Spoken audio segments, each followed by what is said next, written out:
The views and opinions expressed by tonight's guest and topic of discussion do not necessarily represent the official policy or position of Spaced Out Radio, Spaced Out Saturdays or Sundays, SOR Media, its hosts, syndicated carriers, or anyone associated with this broadcast. Any rebroadcast, reproduction, or other use of this broadcast or podcast without the express written consent of SOR Media is strictly prohibited. Listener discretion is advised.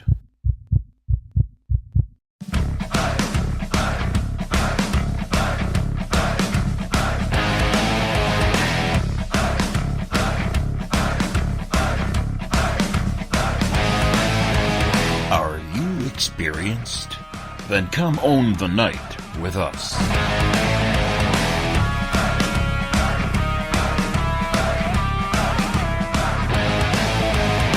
Little brother has taken control, shoveling dirt in every hole. Predators to condemn your soul, watching you and watching me. We're all stationed atop the mountains of British Columbia, live from SOR headquarters. This is Spaced Out Radio with host Dave Scott. We live behind glass curtains and act like nothing's wrong. Soon you will belong. You can follow us on our website, spacedoutradio.com, and on Spaced Out Radio on iTunes. You can follow Dave on Twitter at Spaced Out Radio, and on Instagram at Dave Scott SOR, on Facebook at Spaced Out Radio Show, and on our YouTube channel, Spaced Out Radio. Brother wants to make headlines, be immortalized. Everyone's got an electric eye with the digital spies. They've watched you for so long. I know you're out there somewhere watching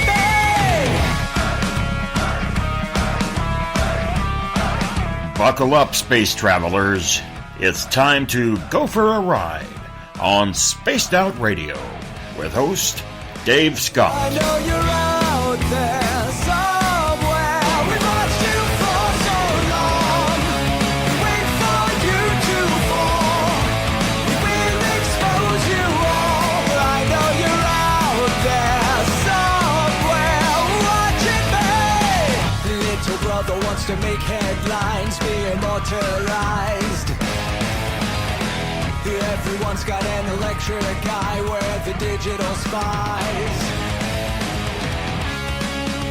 They've watched you for so long. It's Friday, July 13th, Saturday, July 14th, if you're on the East Coast or across the pond. And this, my friends, is Spaced Out Radio. Hope you had a great day and night. I am your host, Dave Scott, broadcasting to you live from the Great White North, on top of the mountains of central British Columbia, right here at SOR headquarters. We are 150,000 strong nightly on the SOR Radio Network and Deep Talk Radio Network, and we welcome you to tonight's show. You can check out our archives. They are free. Go to youtube.com/Spaced Out Radio. Just do old Davey the favor. Hit that subscribe button. Our website, it's going to be revamped here very, very soon, but it is spacedoutradio.com, where we have a plethora of features for you. You can rock out to our music god, Bumblefoot, shop at our Spaced Out Radio store, read up on the Encounter online, and so much more. We welcome you to the weekend. And we got a power guest tonight, so I hope you sit back, relax, have a good drink in your hand. Sip it slowly, because tonight's going to be a rockin' show that just absolutely flies on by. Question for you all. What do a Christian, intuitive, paranormal investigator, and reality television star all have in common? Well, they are all traits of our guest tonight, who for several seasons was part of the hit television series Ghost Hunters. Dustin Pari has worn many hats and might be just one of the nicest and most approachable reality TV stars to grace the paranormal scene. A humble family man. These days, Dustin is touring around with his Patch Ministries, giving testimonials about his personal relationship with Christ, and is often hired as a motivational speaker. But it's the love of the ghosts that keeps Dustin in the paranormal field, whether it's chasing down a new haunting or trying to figure out the afterlife still living on this planet. Dustin loves to spread the word that you can have faith and hunt ghosts as well. He'll be with us for 2.5 hours. Then in the bottom of the third hour, it's Faux News Friday with the Encounters Everett Themer. But let's bring on Dustin right now. Dustin, thank you so much for coming on Spaced Out Radio. Great to have you with us. How are you? I'm doing great, Dave, man. Thanks so much for having me here. My pleasure to be here, brother. Absolute pleasure to meet you, chat with you a little bit. We got to chat a little bit earlier on, and I really appreciate you taking the time out for our Spaced Out Radio audience. My friend, you wear a number of hats, and I got to know, being someone who is open about their intuition, someone who is open about your personal relationship with God, someone who is a paranormal investigator, and has done time on reality television with Ghost Hunters, how do you get that mixed bag all fitting into one person? I am very curious about this. I'm a dynamic steel unicorn, my friend. I'm not one of those one-trick ponies you see every day. You know, I do a little bit of this, a little bit of that. I do everything but sleep, pretty much. I just, you know, I've traveled the world. I've been very thankful to have all these opportunities, to have gone to so many different places. You know, 6 continents, 27 countries. But while I was there, you know, I didn't just live for the investigation, just living for those moments, you know. Back when I was in high school, you know, things I cared about were religion and psychology and sociology and death and dying. And so these things all were kind of in my mind as I traveled. I wanted to observe, see how different cultures actually, you know, looked at the afterlife, looked at the paranormal. How did their religions and their lives intersect with the afterlife? And how is that all one big thing together? And I felt like I was given this incredible opportunity to travel the world, you know, with the reality show and see all this stuff firsthand and really experience it and bring it all together in a way that I don't think a lot of people, you know, get that opportunity. I can see that, and I can see where it is just a very humble understanding of absolutely everything. Now, obviously, you have your faith, and yet when you look at the paranormal scene, Dustin, there's not a lot of people who put a lot of faith in God, Buddha, Vishnu, whoever you want to call their God. I mean, they call it names like source or energy or higher power or whatever it is. How have you been able to keep your own faith going with the fact that in this paranormal scene, we see so many people, you know, kind of approaching so many different deities in what they believe? I've never worried about, you know, popular opinion and such anyhow. I've always kind of just done my own little misfit thing. And for me, Christianity makes sense. And it didn't always. You know, I was raised in Catholic schools. And by the time I graduated high school, I always tell everybody I was an atheist. And it was fine, you know. There's people that don't believe, and that's completely fine. Like, I believe we all find our path, you know. What I don't like is intolerance. What I don't like is when I encounter people that are just angry. And I get it, too, because, you know, I was on that side of it for a while, not quite as much where I would attack other people who had faith. But for me, I was just like, you know, it feels like an absentee landlord. It feels like an angry stepdad just yelling at me from far away, and I don't understand. And I wanted relationship, and I wanted understanding and compassion and feeling, because in this life, we're not called to be perfect. You know, we're all going to screw up. We're all going to make mistakes. But what we need is that understanding, that availability to make those mistakes and still be loved and find our way back. And that's what a relationship is. That's relationships with other people in this world and those in the other world. And that's what I wanted with God. And Catholic school, where I was going, you know, they did their best, but there was a lot of fire and brimstone and sit, stand, and obey the command. And that wasn't me, man. And I graduated, and it took me a little while, but then I started studying Eastern philosophy and Taoism and Buddhism, and I found all these things very interesting, and I started seeing the greater truths that all seem to intersect regardless of what color your prophet is and what language he or she spoke, or how you commune with nature. And I felt those things, and they were real, and I loved it. And I said, well, for me, Christianity still makes sense. It could have been because that was my upbringing, but it made sense, and I loved it. And I said, well, I'm going to go back and find my path. And it took me a while to find places that I liked. And now I'm non-judgmental. Like I always feel, I always tell people, listen, I've got this theory that God is like Hallmark cards, and it's one big company, but he's got different divisions for different people of different lands and different understandings and languages and color and everything else. But you buy shoebox cards because you like to laugh, and that's awesome. And you buy Just How I Feel because you want to cry. And I guess they get the Blankenside cards for people that don't believe, but they're all there. And it's all one great big company. And I think that as soon as we stop looking at the differences as a bad thing, and we start realizing that our race is just human, and that our religion is just kindness and love, until we get there, we're going to have struggle, we're going to have pain. But I really believe that that is the underlying truth of us all. And I think that deep down inside, everyone feels that at some point, and you may fight it, and you may say, no, I was raised to believe this, and I want to believe that, and I hate this person, that person. But deep down, man, you know what's right or wrong. Obviously, over time, with you being very open about your positions about everything in regards to your own faith, granted, you're not expressing it on anybody else, but if somebody asks you, like I did, you're going to go out there and you're going to, give your opinion on things, on why this works for you. There's a big faction in the paranormal who believes that there has to be, in order to prove this as reality, that we have to separate church and science, or religion and science, in regards to this. Yet you have been able to combine both. How have you been able to be successful in the paranormal field with your own personal investigations while still conducting a very faithful life? Well, man, success is always in the eye of the beholder, I guess, and I'm thankful for the opportunities I've had and the things that I've done, and to come out where I've come out here, It's always a struggle. It's life for everybody, but for me, not turning my back on what I believe and feel and know to be true in my heart, that was something I wasn't going to compromise, and even with the shows, they're like, oh, well, we don't want to see any praying. We don't want to see this or that. So, well, that's fine. I'm still going to do what I want to do. You don't have to show it.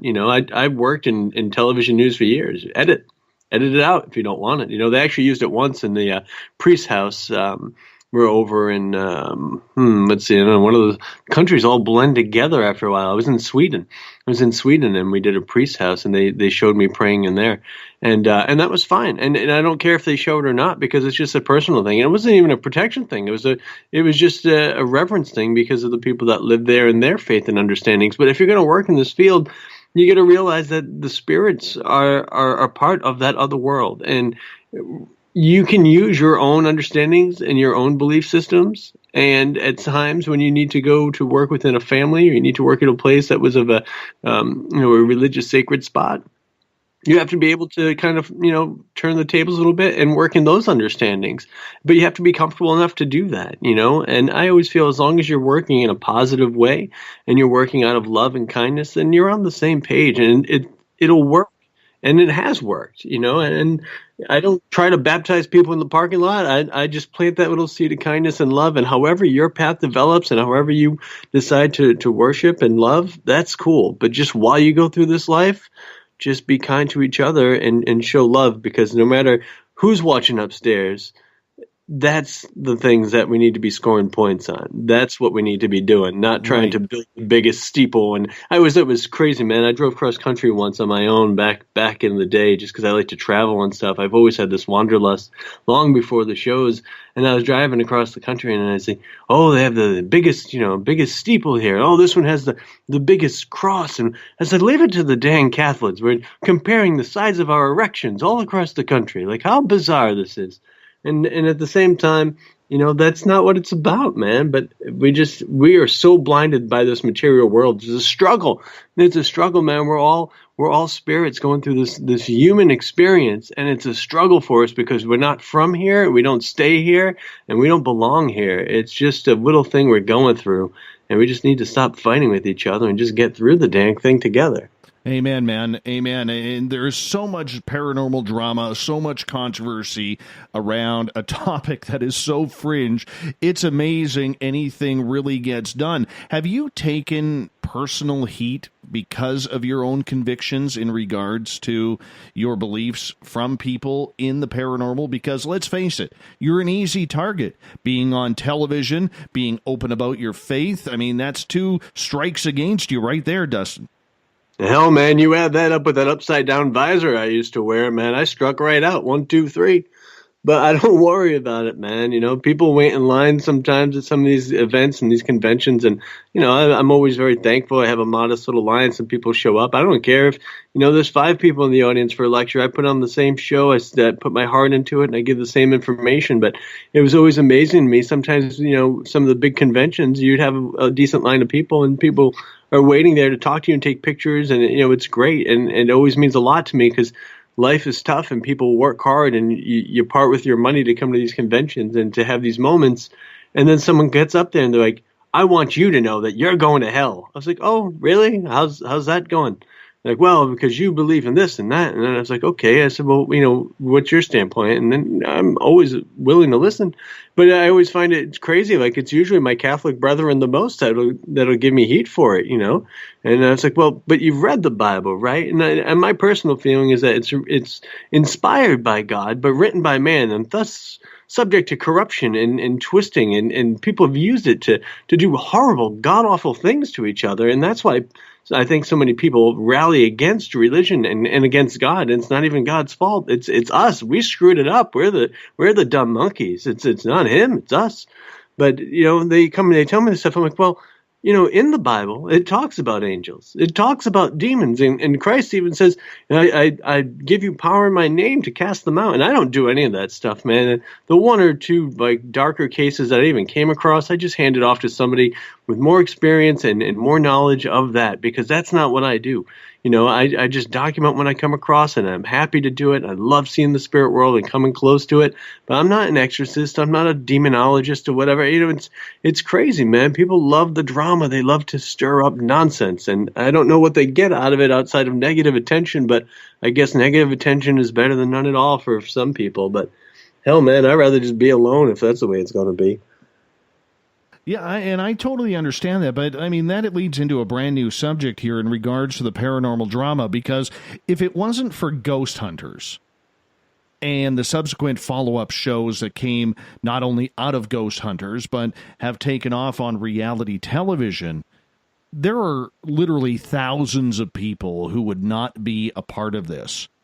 And, it's amazing when I look at it, because I can admit I'm not a ghost hunter, but I've only been in this field for 3.5 years, coming up 4 years. Yet there are people who come out of the woodwork every day that I've been doing this for 20 years, 30 years, 40 years, and so on and so forth. Do you think that when it comes to the paranormal drama, that it was heightened because of the techniques that were used on television comparatively to maybe the techniques that they have used during their paranormal careers? And is it a jealousy thing? I don't know, man. It's weird, like some people do one thing on TV, some people do another. But at the same time, as much as there's certain techniques that I like and certain techniques that I don't like, I use what I like. And if somebody else wants to use something that they like, that's okay for them. When I do a public investigation, like an event investigation with other people, I always just ask them, listen, if we're going to be working here together tonight, you guys came here and I want to make sure everybody has a good time. I don't want any of the negativity stuff. In my own day-to-day life, I don't allow for it. And while we're here together, I don't want us to try to sit here all night and like scream into the darkness and be disrespectful, because just because you can't see a spirit that may or may not even be there at that time, you have no right to be disrespectful. And I know that works in certain places and for certain people, but in a group setting, that's not the appropriate thing, because you know what? Not everybody's going to be on board with that. And what I always say is, if anything's going to happen in a physical way, a touch on the hand, a tap on the shoulder, something that would be like just enough to get people a little startled and like, oh, something just happened. But you don't want to, antagonize something where something negative could happen, And the gloom and doom stuff, man, like I alluded to before with my history of working in news and stuff, that's, if it bleeds, it leads. Our society, it's a horrible global phenomenon, but we love the misery. We love the negativity, and advertising is just selling us more crap in between little slices of negative stories, and that's what it is. It's all just negative stuff. We like negative news stories. We want to give things thumbs down. We want to write negative comments and hide behind our keyboards and be real brave. But what do you get out of it? Like, honestly, if I go on YouTube, right? So, all right, the Disney just opened a new little land over there, Toy Story Land, okay? And I'm a huge Disney fan, and I like to listen to the Disney music when I'm at my day job because it just dilutes my reality enough to make me feel like I'm in a happier place. And so I put this new one on. It's like, oh, cool, Toy Story Land. Like, they already have the music loop up. Let's listen to it. And I look, and there's already one person that had to give it a thumbs down. Like, oh, I hate this. Like, just move on. Like, why do you got to be angry about it? Why can't you just go by it without being angry? And when it comes to people trying new paranormal techniques, I say, hell yeah, let's do it. Try something new. But, make sure that if you're working with other people, they're on board with it. I always think a positive thing and a positive interaction is much better than a negative. But if you want to try some technique, just make sure you're doing it in a safe way with people that are on board with it. It's not my way, so you're not doing it with me there. But it's important for us to try different things. We should not all be singing from the same hymnal. We're not going to get anywhere that way. I met a guy once that had some great ideas, and I was talking to him. I said, man, why haven't you put any of this stuff out there? Like, what are you doing? He's like, well, I started to put some stuff on Facebook. And then people wrote all these mean things, and they said this and that about me. I'm like, dude, but who cares, man? Like, you got to try. If you believe this is working and you're getting some cool results, at least put it out there. You maybe inspire somebody else that'll make this even better. Like, don't just give up. But people just give up because they're afraid of what other people are going to say to them, man. So I say screw all that noise, and I think that, again, being of light and love and working in a positive way is the best way to get through this life and to communicate with the afterlife. But just try some stuff. Don't just do what you've seen on TV. And for the love of God, don't sit there asking, do you know you're dead? That makes me just want to hurt myself. I don't blame you. I run a ghost tour up here at the local museum, and it's amazing how many people who will come on our tour, and we allow them to speak to the spirits as well and trying to communicate and take some incredible photos as well. And we've been very lucky, but it always makes me cringe because there's that one person every tour. Do you know you're dead? How long have you been dead? Yeah. And it's like, it's horrible. I wish they never made that Sixth Sense movie. I don't think that question would exist so much, They know they're dead. They have not had to change clothes. They have not pooped. They have not had to pay the electric bill. There's a ton of crap they haven't done. They figured it out. Man. Like, and it's always that gloom and doom stuff. I get people, oh, is it horrible where you are? Are you in a lot of pain? Stop that BS. Just stop it. Stop running with the crap that you see on TV and just realize the afterlife is not misery and pain and we're not all trapped. Just stop that crap, man. I understand that and I can appreciate that, but I'm gonna turn the tides on you a little bit here because let's do it, Dave. It's no fun if we're always on the same team. And the reason why I'm going to turn the tides is a lot of people used shows like the one you were on, Ghost Hunters, as their education, as their way to learn how to investigate, because there is no schools, there is no college education for this. The only way that they were able to learn is via your shows. And, with millions of television viewers and holding down the number one spot on cable viewership, you guys were getting to a lot of people on a nightly basis that you were on. And they were using you, whether you liked it or not, as an educational purpose because they saw ghost hunting as something that they could do. So, completely right, man. Completely right. The shows were great, but it was a complete double-edged sword too, And so I always tell people, like, take the little fragments of things that you see on the shows and do better. Don't just do that, but do better. especially if you see something that you don't agree with, doesn't mean you have to go out and replicate it. Change it.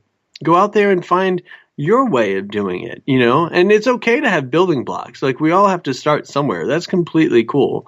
But unfortunately, as is with everything else in life, and some people do the right thing with their notoriety and their ability and their platform, and other people don't. And unfortunately, it all depends on who you look up to, who you want to dance with, and which path you want to go on. There's always room to change. There's always room to figure out like what's working and what's not working, and try different things. But I think a lot of people never move past those building blocks, and you need to evolve, because if we're all just sitting there doing the same stuff, nothing different is going to happen.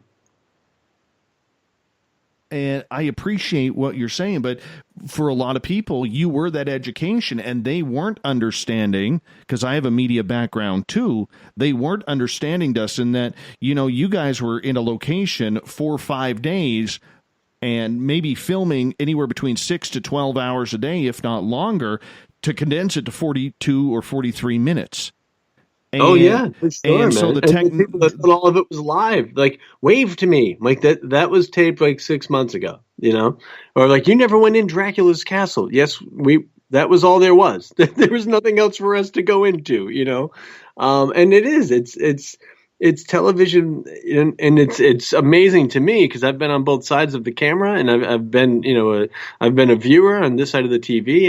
I've filmed, I've been filmed, and so I see all of it. And honestly, it ruins reality TV for me now, because I'm like, I'll be watching something like, they probably had to walk through that door like 3 times, like the phone calls and stuff. I'm like, those are all staged. Like, I hate it.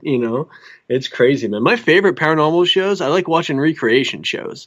I love like My Haunted House. Like, to me, like, just sit back and show me a ghost story, and then shove old John Zaffis up there to tell me about when he investigated it. Like, bring in an investigator to tell me the story of when they were there. Like, I love that kind of stuff. To me, that's exciting, because those were, because like you said, the ghost hunter shows, like, those kind of things weren't on so much when I was younger, but there were some of those little like story type shows, and those are the ones that I still love. Give me a good ghost story.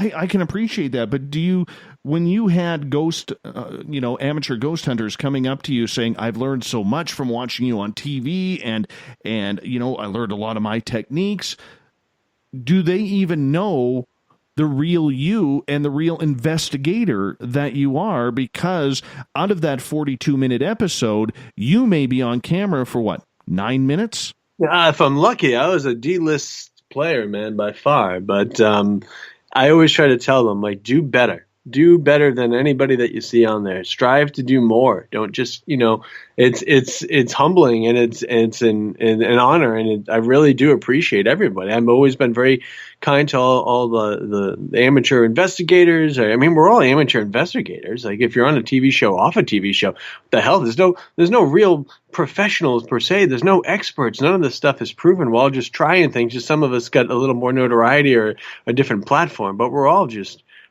amateurs. We're all just trying things. Let's try together. I love working with new people. That's why I really like doing the events and stuff, because I get to work with new people from different parts of the country or whatever, and people fly up from different countries, and like, I get to learn new things too.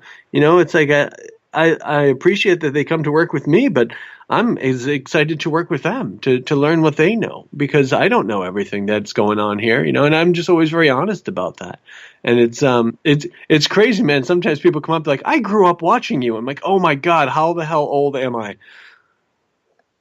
Well, let me ask you this then. Do you think, looking at the paranormal field from someone who is on the other side of the camera, do you think that paranormal television, and that not only includes ghost hunters, but everything from UFO shows, cryptid shows like Josh Gates's type programming, do you think that has helped or hindered the idea of paranormal, or of the reputation of the paranormal? Has it been good or bad? It's kind of a wash, man, for sure. I mean, I think it's good because it got it out there so much more. It's before it was kind of quiet, like you didn't talk about this stuff. Then it became like common, like water cooler talk. I mean, South Park even spoofed the guys from the Ghost Hunter show. So like it became like an easier thing to discuss. So I think it was good because it did open up the door to allow people to talk about it more. Of course, the other side of that being that not everything is done appropriately for television. There's always the Hollywood aspect of certain things where they try to hype stuff up or do whatever they do to make it look better. You'll never find me talking bad about investigators of one show or another or that kind of thing. But there's definitely things that get hyped up to the point where like, okay, like that doesn't seem like that's plausible at all, And I think that's the problem. I think the reason that first, I don't think we should ever have all the answers. I don't want all the answers to anything, because if that's the case, if you know how every book ends, you're not going to read any of them. And so there's no experience, there's no journey. So I don't want to know all the answers, but I don't think we're meant to anyhow. But we're never going to get even close, because we spend so much time fighting with each other about nonsense. And then when we do start to make some headway, other people come over the top with some, crazy fakery that obviously is see-through. And then people say, oh, well, if that's fake, then this must all be fake, And then the people that are really researching and working and coming up with cool things, like the baby gets thrown out with the bathwater by majority of the people, which is fine, because if the people that aren't really interested go away, that's okay. It doesn't have to be a lifelong journey for anybody, but the people that are really into it can stay with it, and continue to make those developments and continue to try to move forward. But I think we're not as far as we could be, just because of the stuff that's happened over the years, and with a lot of the crap that's happened. I mean, not even since television, but since people started doing this stuff, in the beginning, with physical mediumship and, the whole cheesecloth ectoplasm, that kind of stuff. Like real stuff happens and somebody's like, oh, I can make a lot of money, I'm just going to fake this stuff all the time. And people are like, oh, so now all this stuff's fake, so then screw it. And it's like the spirit world is a very, very real place, and we need to have respect for it. And at some point in our lives, we're all going to become a part of it again. And I love having the opportunity to interact with it on a daily basis. My prayer life is super strong, and my interactions and investigations and stuff. Like, man, when things happen, I love it, love it, love it, love it. How much of it, though, is jealousy? I mean, we see it a lot these days with Zach Bagans. I mean, the majority of the paranormal world, you see anything about Zach Bagans, and I've never met the guy, don't know him. I'm very close with David Weatherly, who is a good friend of his, and David says Zach is a fantastic guy. Nonetheless, he takes a lot of heat. You guys took a lot of heat on ghost hunters from the paranormal. So how much is it jealousy that you're in a position that they want to be in, and they feel that they could do it better? Because, I mean, that's just human instinct. Well, let me tell you about Zach Bagans. I am not a close personal friend of Zach Bagans, but I've met him several times. We've done a lot of events, conventions and things. He's always been a complete classy guy. He's always been very, very nice to me. I've always seen he and his crew be very nice to their fans and the people that come up. We'll hang out after the convention, have a drink together or whatever. Always been really nice to me.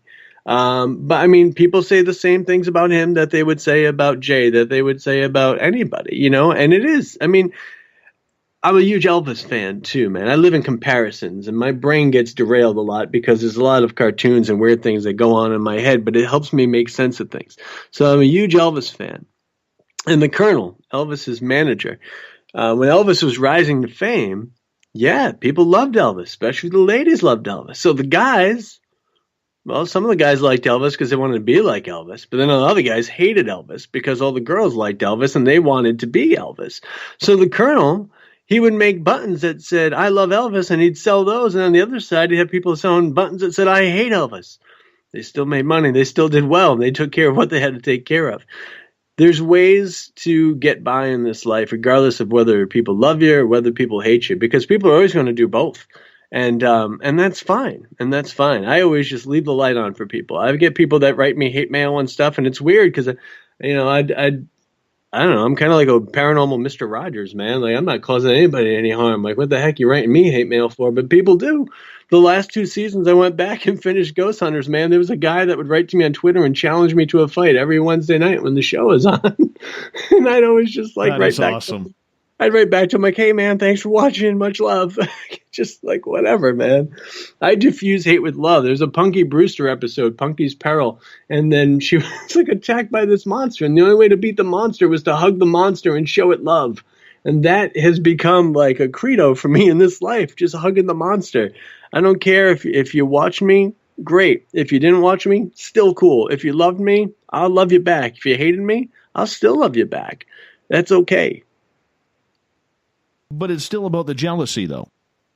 The Yeah, man, jealousy, because they think it's money. They think television equates to millions upon millions of dollars. Yes. A part of me, Dave, I'm going to take a break. Yeah, I just want to swim through my coin vault like Scrooge McDuck. I've never quit my day job, man. I've worked in healthcare the entire time I was on the show, which is why I was never featured on every episode, because I wouldn't commit to it, because it was reality TV, man. They weren't paying me a ton of money to do that stuff, but I wasn't really complaining about it because I was enjoying what I was doing, you know. But even when I did the international show, I would take a leave of absence and I'd come back and I'd work part time until I got back on the road again.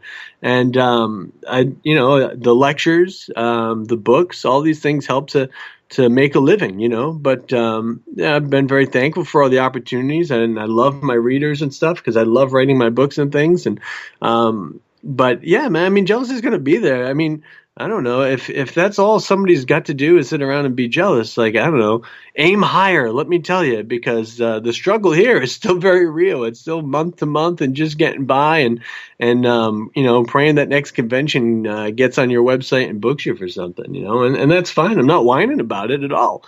That's just life. That's the reality of it, you know. But the perception that other people get is like, oh, it's easy for you. You're on TV. You're blah, blah, blah. And let me tell you, as the motivational speaker side of me, that's one of my number one pet peeves is somebody write to me and they're like, oh, you know, I need help. I need this and that. And I'll write to them like, well, you know, you could try doing this and whatever. And like, well, it's easy for you to say, you know, you're on TV. Things aren't that easy. I'm like, dude, it's not that easy. Why should it be easy? None of this is easy. This is our spiritual training ground. This is us growing to be stronger. We should be helping each other and growing together to help ease each other's burdens. But instead, we just wait for somebody to fall down so we can step on them and get that much further ahead and that much further up the ladder. We're the ones that are making it not easy. All this nonsense with Amazon and their smiling boxes and all the plastic crap that we fight each other to get enough money to buy and step on little old ladies on Black Friday so we can go get a $20 off a TV instead of being with our family. We're the broken ones, man.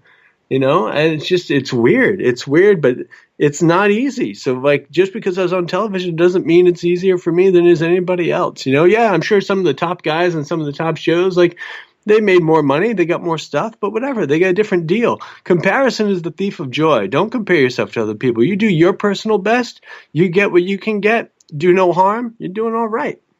You know, I got to tell you, when I first broke into Spaced Out Radio in late 2014 and 2015, I had so many different paranormal teams coming up to me saying, hey, we'd love to be a guest on your show.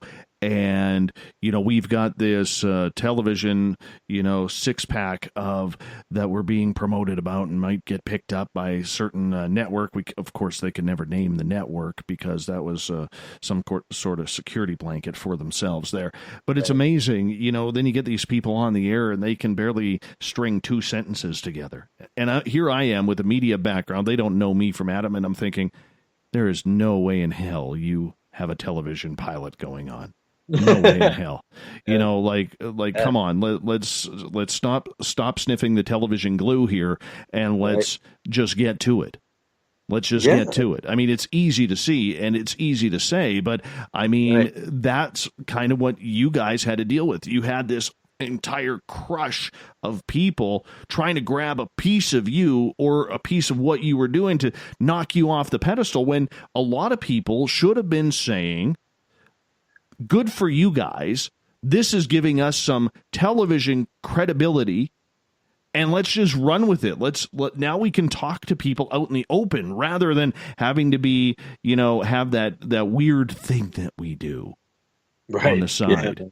Yeah, it sure. was a complete oxymoron. Yeah, completely, man. And it's just, I always said, listen, if you want to be an investigator and you want to research the spiritual side of life, do it. If you're doing it because you want to be on TV, do something else. Apply to be on a reality game show. Go on Big Brother. Go on The Bachelorette, or one of these, a million of them. You can apply. Go online and do that. If you're looking for your 15 gigabytes of fame, go on YouTube. Whatever the heck you want. But don't like try to change your life and learn all this stuff and try to do all this stuff just because you're like, hey, you know what? I want to be on this show or that show. Like, it just doesn't work. Sorry, my wife brought me a nice cold Pepsi. Well, isn't that Yes. splendid? Yeah, that's why I took an extra second there. Oh, that's okay. I feel bad. Had I known, I would have talked longer. How long have you been married for, Dave? We've been together almost 10 years. It'll be 10 And she years. still brings you a cold Pepsi. You did well, sir. Yes, you know what? She's good. She has allowed me to literally take this entire station as we are building it into more of a business expanse. She has allowed me the opportunity to run with a dream, and not many life partners will do that for a person. So she actually means quite a bit. She's Absolutely. a gem. She's an absolute gem. Oh, I'm glad to hear it, man. It's so important to have our dreams and our goals and have other people that if they're in our life and support us, man, that makes it so much easier because sometimes it's that road you got to go alone, and but if you care enough and that's what you want to do, then that's what you got to do. That's why when people come and say, well, if it was that easy, it's like, no, it's not that easy. Sometimes you got to work 2 jobs. Sometimes you got to find a way to go to school Absolutely. after you get out of work. But if you want it, you go do it. Mm-hmm. My buddy Bazooka Joe, who is my Sasquatch guy, he's saying in the chat room right now, he goes, come on, Dave, we could do a television show looking for Bigfoot, you getting chased by a bear, me shooting you in the leg as a sacrifice. We can do this. Thanks, Bazooka Joe. I'll remember that one. It's funny because he's one of those guys where he's always wondered if there was things going on out there, Dustin. And about a year and a half ago, I introduced him to this site where we have actually a Bigfoot gifting site. And there was one print there that we found in October of 2016 that when I took Bazooka Joe down there almost a year later, that print was still there. And he's somebody who has been a hunting guide and an outdoorsman his entire life, never seen a Bigfoot print. And ever since then, he has been absolutely thrilled with absolutely everything. Helps me out with my ghost tours, him and his wife, beautiful wife, Tara. Nice. We got a good team. So I always like to try and get something from Bazooka Joe in there because he's always trying to give me a hard time. That's good though. And see, here's something that you just mentioned that I really like, man. And this is something I bring up at a lot of the lectures. There's room for all our weirdness to be together, And it's always weird, like when people are like, oh, well, I like this, but I don't like those guys. I don't like those crypto people. It was like, come on, man. Like I was into aliens from a young age too. Like I got an alien tattoo, like the day I turned 18, and I still love alien stuff, and I'm always looking at the skies for things, and I've gone like looking for Bigfoot and stuff, and like I love all that. I love all those weird things because life cannot just be getting up and going to the gym and sitting in my truck and driving in traffic for an hour to work 9 to 5, which ends up being 8 to 7, and then driving in traffic back home again, because that sucks. So other magical things have to happen, because if not, I'm not happy with the reality. I totally get you there. My friend. And it is so good to hear this refreshing side because we're used to the television side. I want to ask you about television. When it came down to the investigations and everything, obviously you guys, as we stated earlier, you were at a location for days, but due to editing, it was cut down to between 41 and 43 minutes because of commercial time. how much of that experience was controlled by the editors? Because as Ghost Hunters was becoming very popular, we started seeing the demise of Paranormal State on hearing that things were set up there and things maybe weren't as real as they were brought out to be. The editors and the producers started having a little bit more pull because the ratings were going skyrocket, and they wanted to continue that run because, let's face it, for every hit show, you got to milk it for what it's worth because there is always an end date.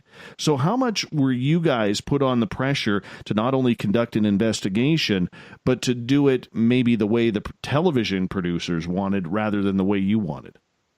You know, one thing I always really have to give credit to Grant and Jay for is that they had a hand in the show. Like, it wasn't like, you know, the TAPS organization was a real group before the show came along, you know. And so when the show came together, they had a say in the way it was going to be done. The only thing ever asked of me by production to do for them that was not something I normally would do would be can you walk through this door again? Can you put this back down here again? Simple stuff like that. The only comment I ever got in regards to paranormal stuff was, could you react to things like bigger? It's like, but I've been doing this for many years. So when something falls, unless it really startles me, I'm just kind of intrigued. Like, I don't flip out. I don't yell. I don't run around. You know, this is not a Scooby-Doo episode. So as far as that goes, you know, they never told me to fake anything. They've never asked me to do anything, nor did I ever do anything. When it comes to any of the episodes of any of the shows that I was on, I always tell people, listen, whatever evidence I caught and that I brought forward and said, this is what happened, this is what I recorded, this is what I saw, you can take it to the bank. That's what happened to me. That's what I saw. That's what I recorded. What they use out of that was never in our control. Sometimes, you know, our reveal scenes, especially on the international show, would take a long time to film because of the language barriers and things, you know, and you're trying to go back and forth. And it's hard enough, as you know, sometimes to hear EVPs. And then you try to play an EVP in a different language to someone or in English for someone who speaks a different language. And it's like, oh, wow, it's really hard to hear. And I understand that, you know. But we always brought everything that we captured. We would sit as a team, put it together, and bring it to that client. And then we'd just let, you know, LA decide what they used. But we never were instructed or even asked to do anything as far as making evidence happen. So where did these rumors come from then? I don't know, man. Your guess is as good as mine. I guess just people out there watching TV and stuff, you know. I mean, I've seen some of the videos. I've seen some of the stuff out there. And, you know, thankfully I'm not a part of any of the big conspiracy questions and anything. So I just always was like, well, you know, I wasn't there for it. I can't comment on stuff I wasn't there for, you know. Do you feel, though, that maybe that as a team, as part of TAPS, that you guys were maybe unfairly addressed about that situation in the public eye, not so much behind the scenes, but in the public perception that you guys, because of television, were faking evidence, that you were, you know, people who weren't as honest as maybe you could have been? Because by the sounds of it, and, you know, we've been talking for 47 minutes, I think you're a pretty honest guy, Dustin. I think you're somebody who is going to tell the truth, and it must have hurt you, affected you when you started hearing people saying that you guys were faking evidence for the sake of ratings. I just assumed that was always going to be there, personally, and I never read any of this stuff. I avoid negativity, man, like the plague, you know, and there were certain cast members that I worked with in both branches of the show that would read the message boards, the sci-fi message boards, the TAPS message boards that would go on MySpace, that would go on Facebook. They said this, you shouldn't do that. Don't wear your hat like this. Don't talk like, and I was like, dude, I'm not changing who I am, man.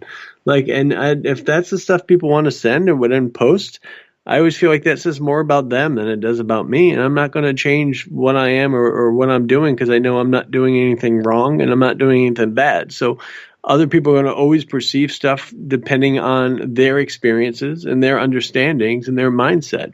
And it's not for me to have to worry about it, because if I'm going to sit there and second guess every step I take and every move I make, then I'm not living my life. I'm living my life the way somebody else thinks I should live it, and screw that.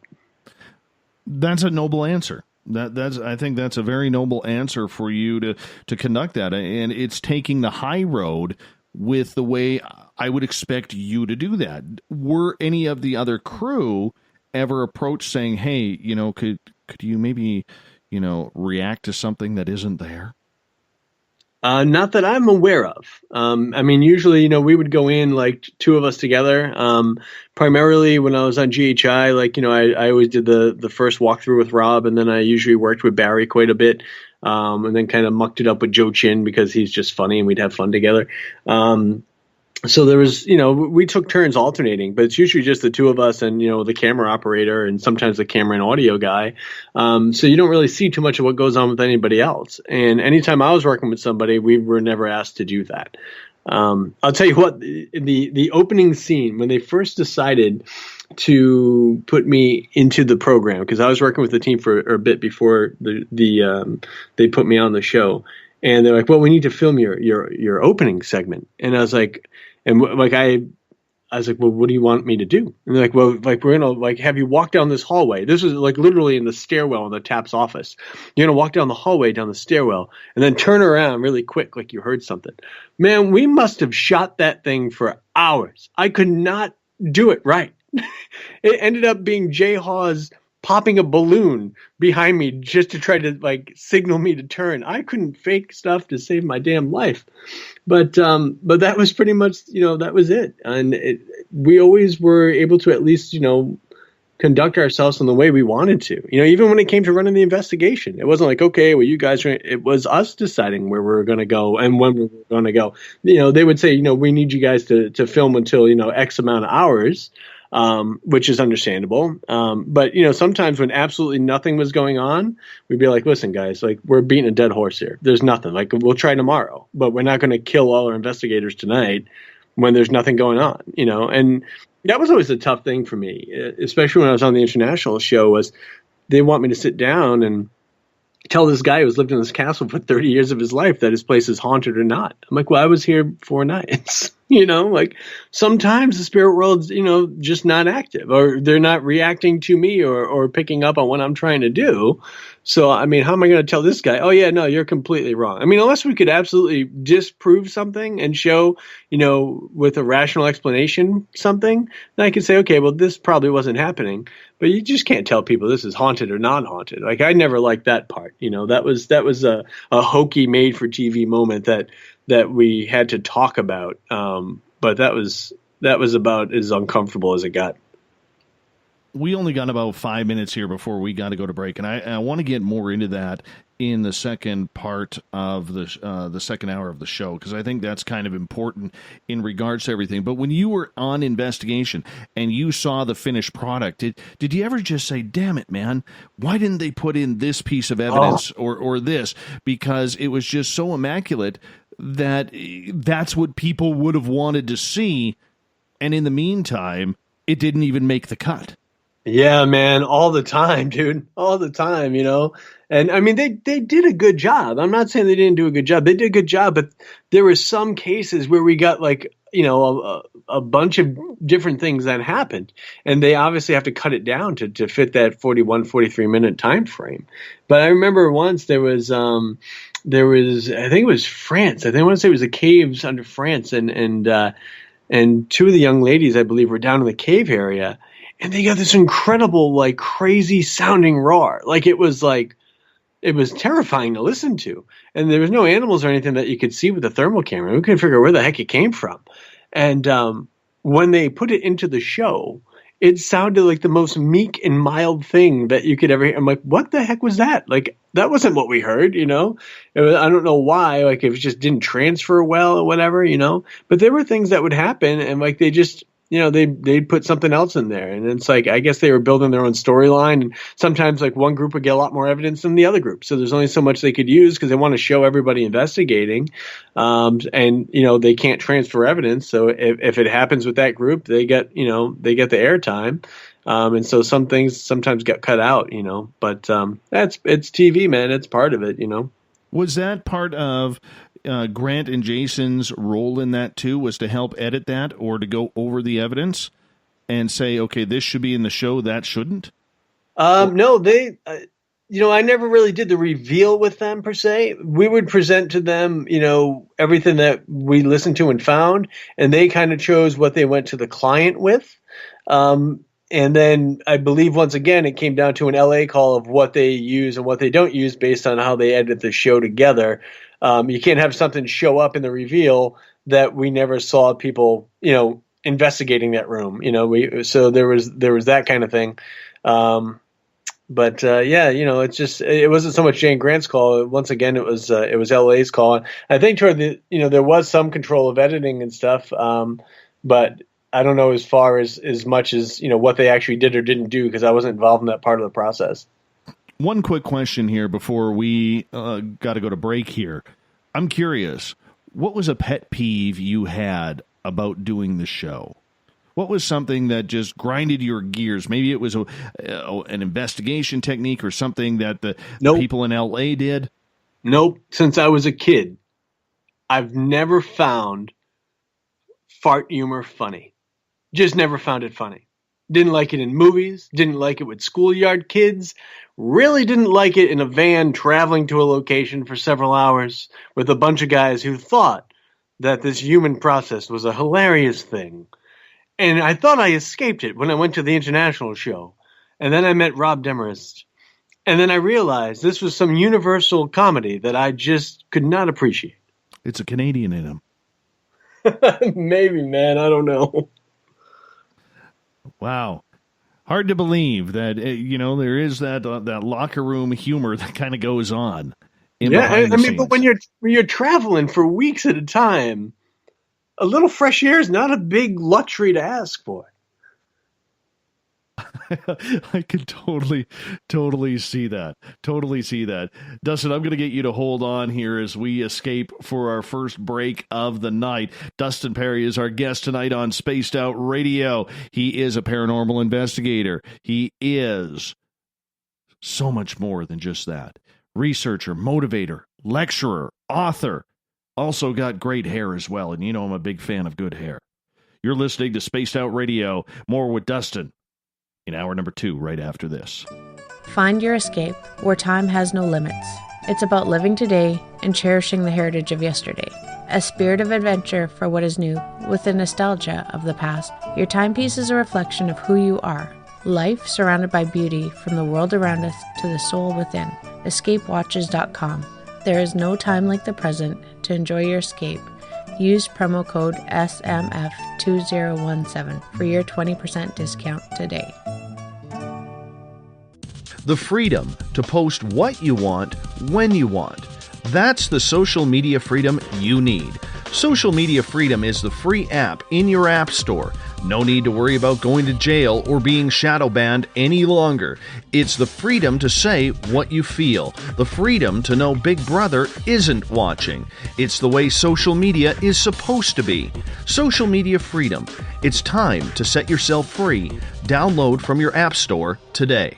Coming September 28th to the 30th, it's our first annual Caribou Paracon, put on by Spaced Out Radio and the Canadian Society of Questers. 3 days of paranormal, supernatural, and spiritual knowledge in the beautiful 108 Mile Ranch, British Columbia. Tickets are $150 Canadian for the event, being held at the Spruce Hills Resort and Spa.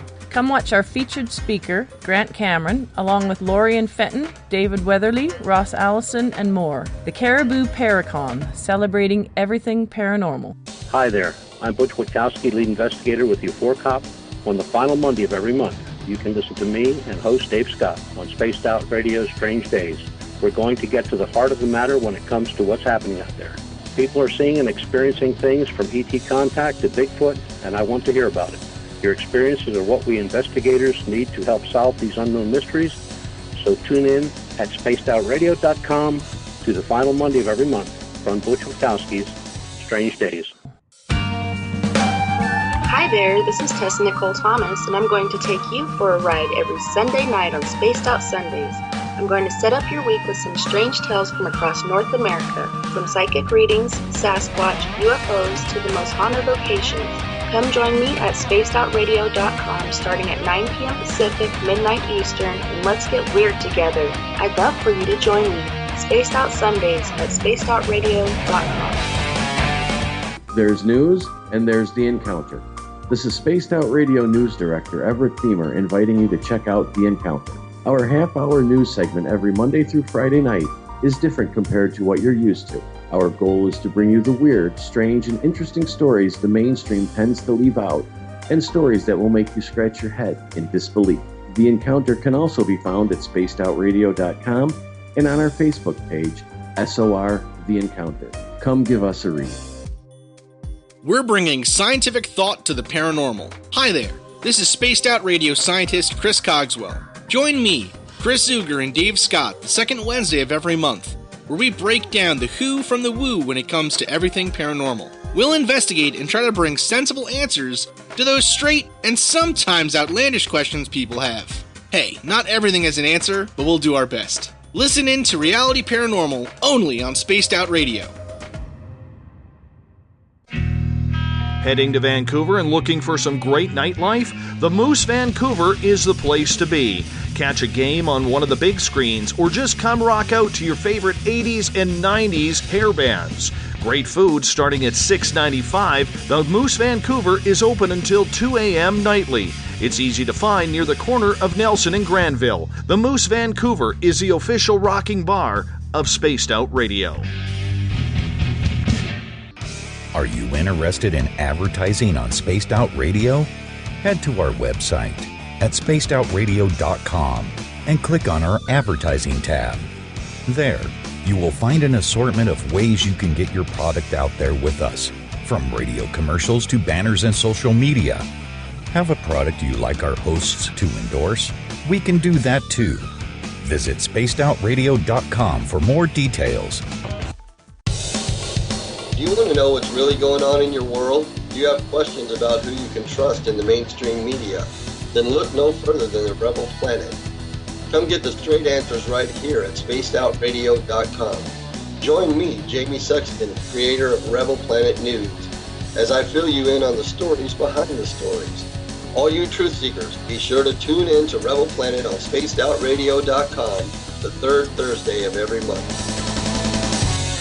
Visit purpleplates.com today. For over 40 years, the Purple Energy Plates have been delivering amazing results for their many customers.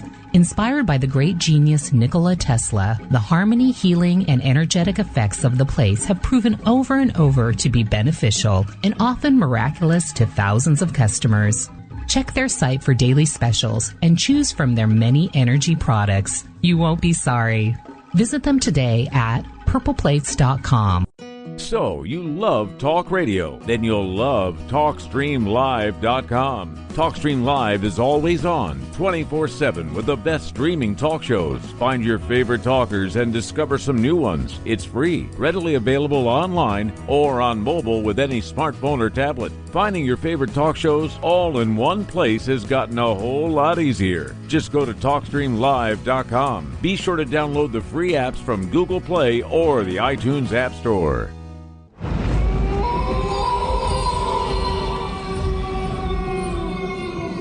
Hey, this is Canadian Paranormal Investigator Mike Moore. The third Wednesday of every month, I'll be teaming up with Dave Scott to bring you Ghosts of the Great White North. Each month, we will bring on guests from across Canada to discuss their ghostly encounters. Canada is a paranormal hotbed with stories you've never heard, so we're going to bring them to you. So get comfy on your Chesterfield, grab a donut, and join us, eh?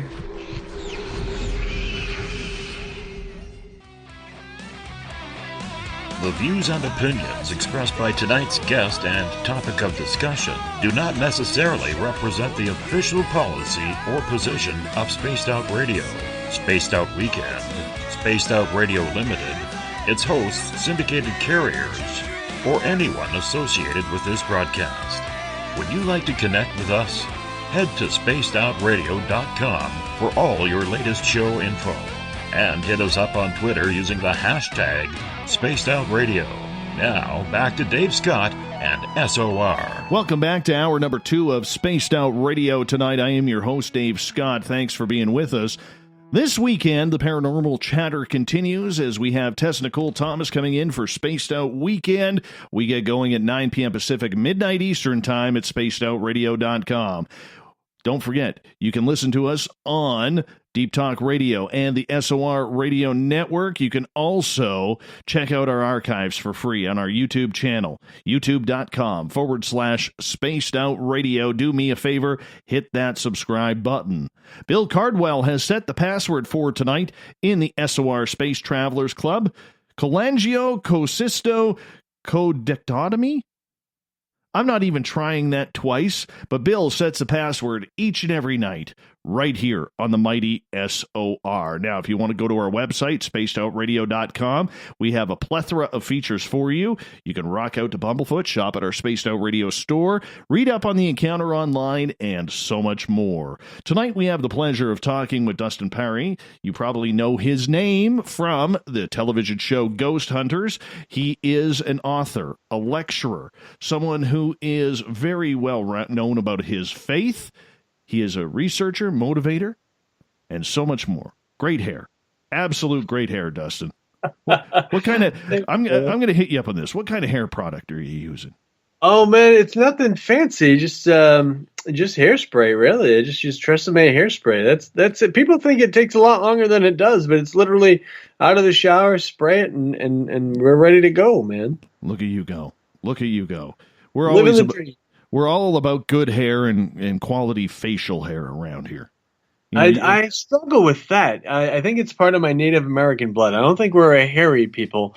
And I can grow like a decent little goatee, but it doesn't connect from top to bottom. I can grow great sideburns, but those will not connect to where the goatee goes. So it's, we're patchy at best. Well, at some time, like being in the frozen tundra of Canada where I am, man, you got to grow a good solid beard up here, and you got to learn how to wear plaid. I love plaid. I was in my closet the other day, just looking at my flannel shirts and touching the fabrics and getting excited for that fall weather that I know is going to be coming at some point. Oh man, well, you know what? It's still pretty light out here, but come wintertime, it gets cold. It gets real cold, and the flannel feels really, really warm around here. Can I ask you a question, Sure. Dave? How does Bumblefoot fit in? Because I met him once after a concert. He was incredibly nice. Nice guy. Oh, well, you know what? I met him through a friend of mine after Guns N' Roses did their final tour of Appetite for Democracy in Las Vegas. They did a residency there, and a friend of mine, she had, got to know him pretty well, him and his wife. And right after the tour, like 3 weeks later, he played a show in Vancouver on the Guitar Gods tour with Gary Hoey and Yngwie Malmsteen. I know Gary. Yeah, Gary's an incredible, incredible guy. So we ended up partying with him and Bumblefoot until like 4 a.m, and I stayed in touch with him on Twitter. Nice. And we made this giant shift to go from the show from 2 hours to 3 hours. And I am so rigged up about music. Like music makes or breaks the show. And I had heard his song, a few of his songs off his new album, was a real fan of it. So I reached out to him on Twitter actually to use his version of the Pink Panther. I was going to ask about that. Yeah, that's amazing. And because I thought that would be a great, great intro to the song. And he says, you know what? He goes, I can't have you use that one because Warner Brothers owns the rights to it. However, I've got this new album out called Little Brother Is Watching. There's a couple of really good songs that I think would work for you. I said, so you're okay with me using your music? And we went on from there, and we started talking, and he's like, yeah, man. He goes, I got a couple of songs that would be great for you. One called Little Brother Is Watching, and another one called Women Rule the World. And so we talked about it. We came to an agreement on everything, and he has been our guitar god music guy for about 2.5 years now. And him and I have become friends over that time. So that's how we got Mr. Ron Bumblefoot Thal on the music scene. And he is just an incredible, incredible guy. Yeah, very cool, man. Yeah, I met him after a GNR show, and he was just like, I was hanging out backstage with all the guys, and he was just like the most talkative and friendly. Wow, this guy's really something, man.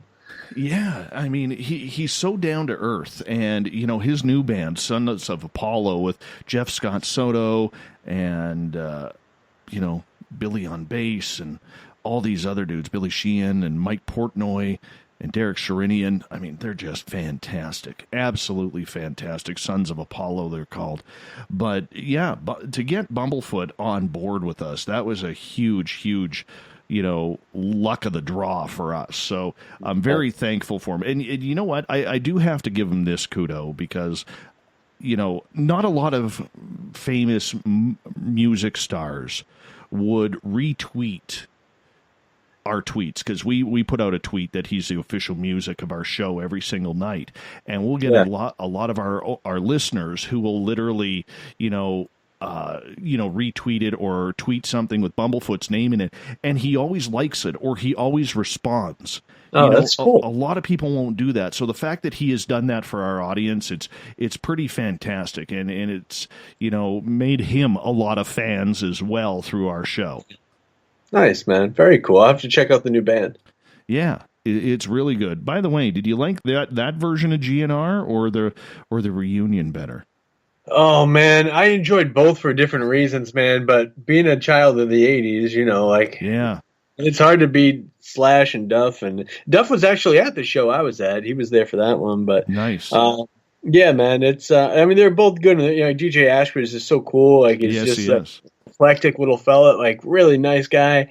All talented musicians. They're all good guys, but I stick by the originals, I guess, just because I'm that kind of guy.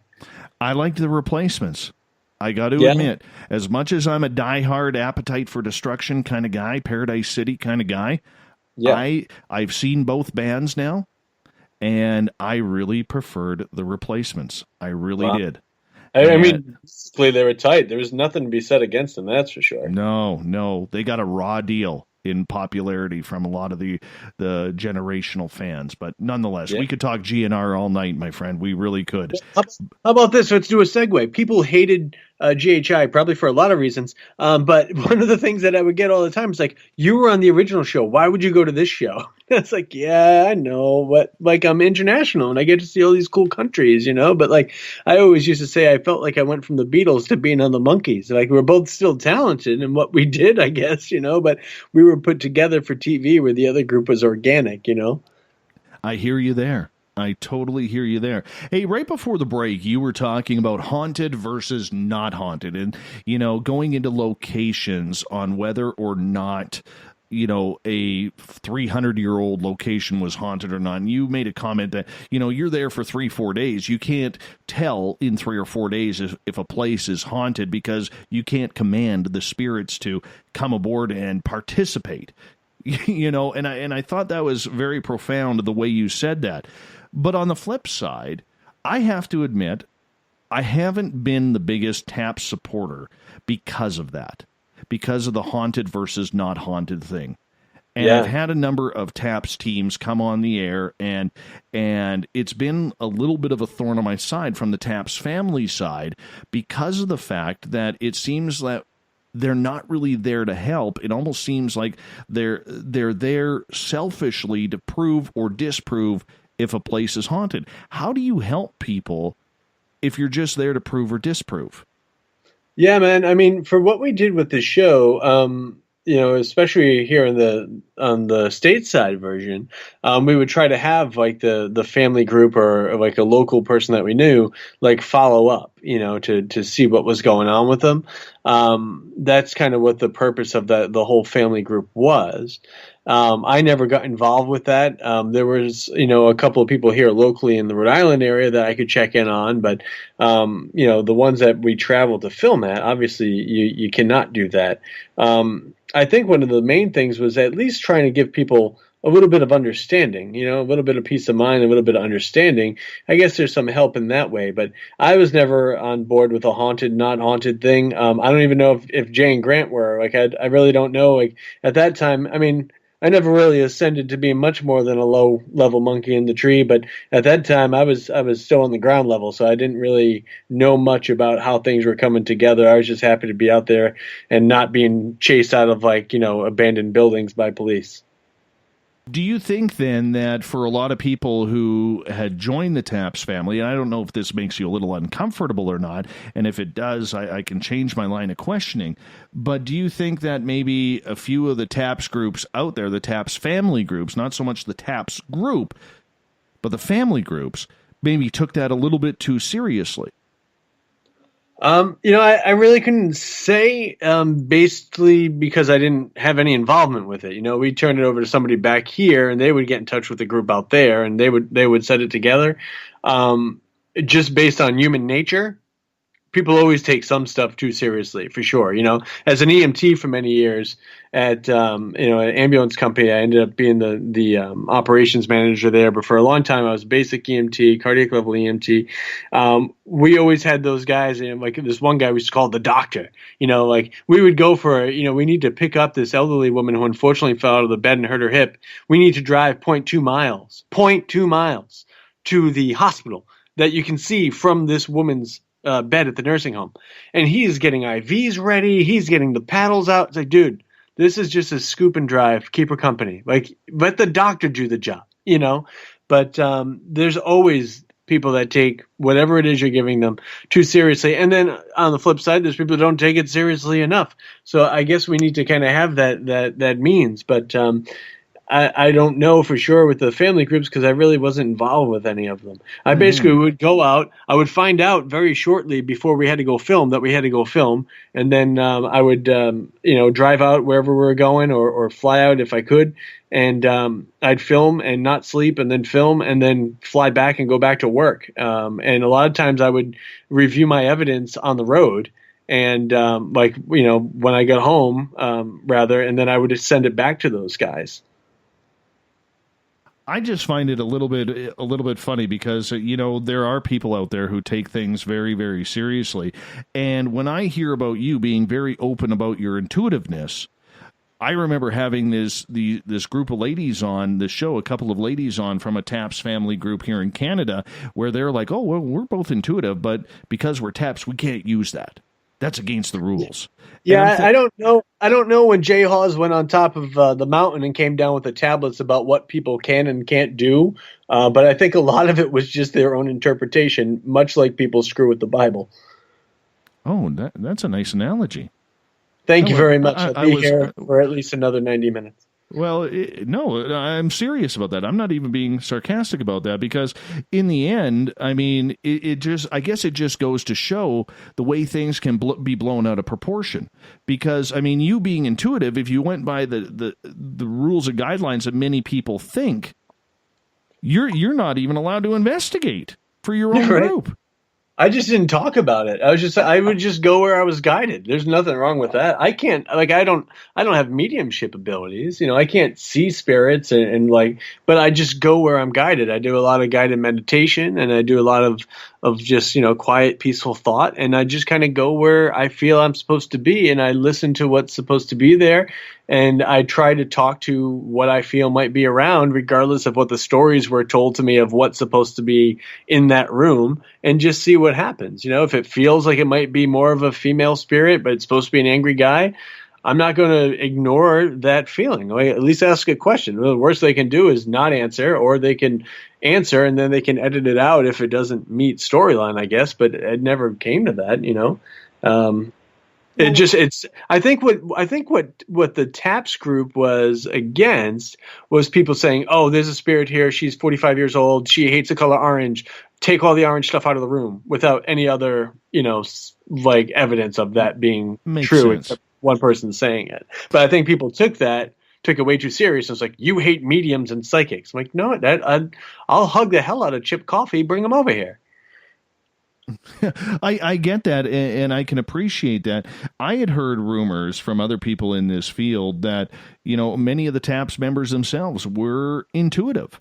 They just didn't show it on camera, or maybe were not allowed to show it on the television show. Was that a correct rumor?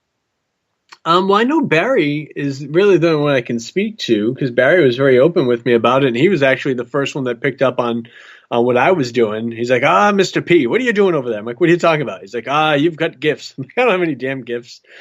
And he's like, no, you do. And we sat down. We're in Larnac Castle in New Zealand, and we went back to the hotel after that case. And then like the next couple of days, he spent with me doing guided meditation and those kind of things to try to get me a little bit better at what I, was doing. But he picked up on it. I don't know how, but he picked up on it. Do you think then that there is a role and a place for psychic mediums in paranormal investigation? Absolutely, man. I have nothing against it, and by far, the first book I ever wrote, I wrote with Barry, was The Complete Approach, and it was trying to combine the metaphysical with the scientific. And I always felt like if you have someone, or you have your own ability that can say, listen, I think there's a woman over here, and I think she's, in her life, she really liked doing this. Awesome. Now let me get my recorder and let me get my tri-field meter out and let me see if I can ask questions and see if she'll talk to any of that. Let me try to talk about those things and see if I can create an intelligent and a welcoming conversation where she may want to come forward and say a word or two, because you're not going to get a lot. But maybe I always tell people, treat it like you're on a blind date when you're doing an EVP session. Talk to them about things they would want to talk about. Do a little research. Find out things that they would want to come forward and say, not just, what's your name? When did you die? Do you know what year it is? Are you in pain? Who the hell wants to talk about any of that? Talk to me about like family. Talk to me about love. Talk to me about religion. Talk to me about like my, favorite things. That stuff we might want to talk about. Maybe somebody was really politically tied, or maybe they fought in a war, but don't dwell on the negative stuff and just talk and see what happens. And if you've got somebody who has that ability to say, yeah, I think there's somebody here that, was doing this and they used to love this stuff. Awesome. Let me get the equipment out and see if we can back that up. That's great. So do you think in the looking at the paranormal industry now, because it has become kind of an industry, do you believe then that we are becoming too reliant on all of these types of meters and cameras and FLIRs and everything that's going on, rather than using your own intuition to guide you like you do on where you should and should not go? Dave, let me ask you a question. So are you comfortably seated with a nice cold beverage in your hand?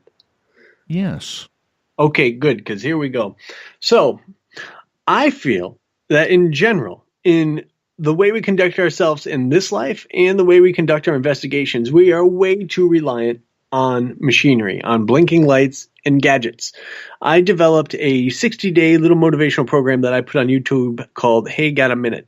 And this was just an effort that I wanted to do for 60 days, have a different theme every day, because I'm big into the whole package. I want people to get an experience out of it, not just me in front of the camera, but like every day has to have a theme. Every day has to have music. Every day has to have costumes and weirdness. And on Tuesday, we have Techno Tuesday, and it's not techno music. It's techno as in no to technology. And I always give the usual disclaimer. Yes, I'm using technology to talk against technology, but sometimes you have to use the devil's tools to fight the message, And I get out there, and please save yourself the trouble of the emails. I don't believe that all technology is controlled by the devil. I'm just saying that sometimes you have to use what you can to even fight the thing itself. And I believe that we are chained to our cell phones. The little white cords that we used to plug them in, we're tying our hands with. We're choking ourselves to death with them. We're so obsessed with the blinking lights. You go to an investigation. There's this one guy that has come to a couple of events. This beautiful guy, very, very nice gentleman. But he's got, the black fishing vest on. And on one side, we have a camera mounted forward. On the other side, there's a camera mounted backwards. We have a hat that's glowing with IR lights. And we're staring at this camera, that camera. A spirit could come in front of him, and yes, he will be the person to record it, but will he see it with his own eyes? You go to the concert, you go to see the Guns N' Roses band, and everyone's just holding their phone up, recording the moment, staring at the phone. You go out to a restaurant, there's 4 people in a booth. 4 of them are on their phone. The food comes, they take a picture of the damn food. And trust me, you look at my Instagram feed, there's some sexy looking donuts on there. I'm not going to lie. But I don't separate myself from the enjoyment of it. It's just a fun, quick little thing. But some people are so busy, so addicted to documenting everything in this life that we're not living this life. And we're out there, we're investigating, and you miss the incredible glimpse of the spirit world, or listening to something because you're waiting for the REM pod to light up, because you're having a conversation with your damn flashlight. Pay attention to what's going on. Be a part of the experience. Even if nothing paranormal happens, you're probably in an incredible location. You might be out in the woods somewhere on a beautiful starry night. You might be in a historic building. You might be with a good friend. You might be with new people that you could have conversations with. Don't miss out on this life because you're too busy trying to document crap. Live the moment. It is a powerful message in regards to that. So I understand with where you're going with that. Try to enjoy the experience. Put the gear down and just feel it for a little bit. But there's a lot of people out there who say that they can't feel anything. They're not hearing anything. They're not seeing anything. Do you think that that's more their fault for not being in tune with themselves, or that they have become so reliant on the technology? I think that we're all getting weaker. I think we're getting weaker in our communication efforts with ourselves in this life. I think we're getting weaker in trying to do the spiritual research that we try to do. For me, the main reason I did the show was because I thought it would give me the opportunity to maybe get people out there to talk about the bigger question, to talk about the afterlife, to realize that as we are spirits going through this human experience, that we are going to pass away from here. And then that's okay. Death is not something that needs to be feared. And yes, it can be very tragic. Sometimes it can be very painful. But it's not something that needs to be feared. And the other side doesn't need to be feared. Is there good and bad? Just like in this life. Yeah, there's good and bad. It sucks. But you can't have the sweet without the sour. And I thought that maybe if somebody hears an EVP for the first time, or maybe somebody sees a little grainy video footage of what looks like an apparition walking across the hall, maybe they'll think, wow, there's more to life than what I thought. There's more to life than what we're doing here. And maybe while we are here, we could treat each other with a little bit more kindness and love and patience and understanding. I think that when it comes to investigating, yeah, I mean, not everybody is gifted as some people are, for sure. You know, like I've got some friends that are mediums and psychics that can do and see some amazing things that I cannot do. But at least we all have eyes. We all can see. We all have that chance of seeing an apparition walk through. We all have that chance of seeing an object move across the floor. Use the equipment. Document the stuff for sure. But let the equipment do what the equipment needs to do. You know, if something happens in a room regularly and they're like, oh, this stuff always happens, go in there, set your gear up, explain what you're doing, step out of the room. Let the equipment record, sit outside the threshold, and watch what happens. Don't disrupt the energy of the room any further. Just let it go. And I think that you can go back and review your evidence later.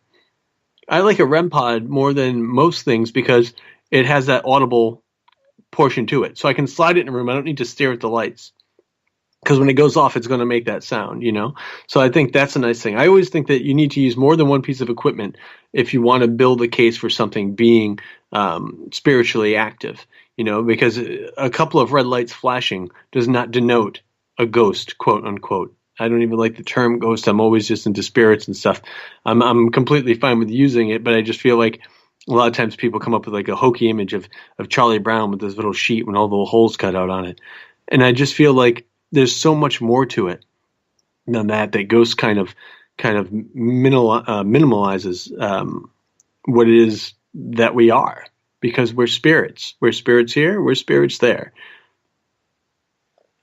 I can see that, and I can appreciate that, you know, let the gear do the work for it. When you are on an investigation then, do you think, though, that less gear is better? Have we become too technological?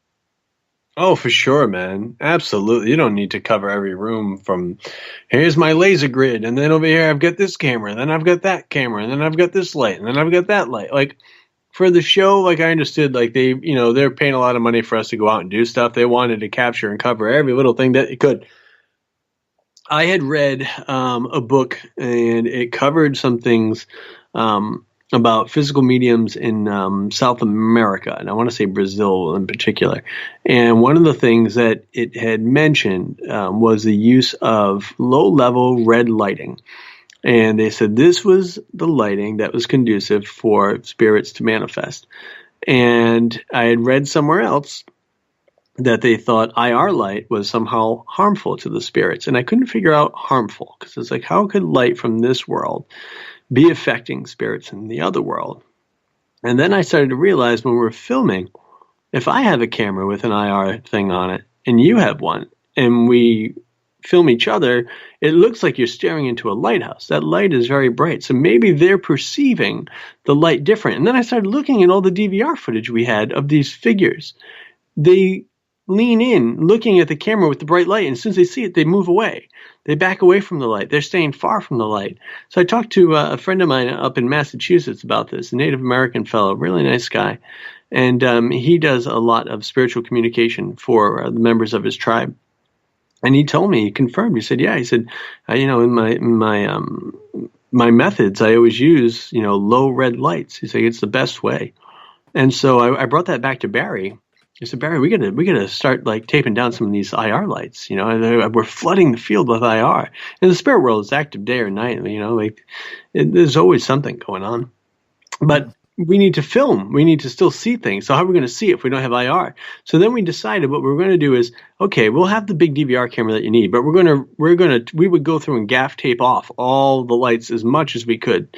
And then we would take an IR band, or, like one of the light boxes, go to the other end of the room, put it on the floor and aim it up at the wall. So now you've got a bright white wall at the end of the hallway.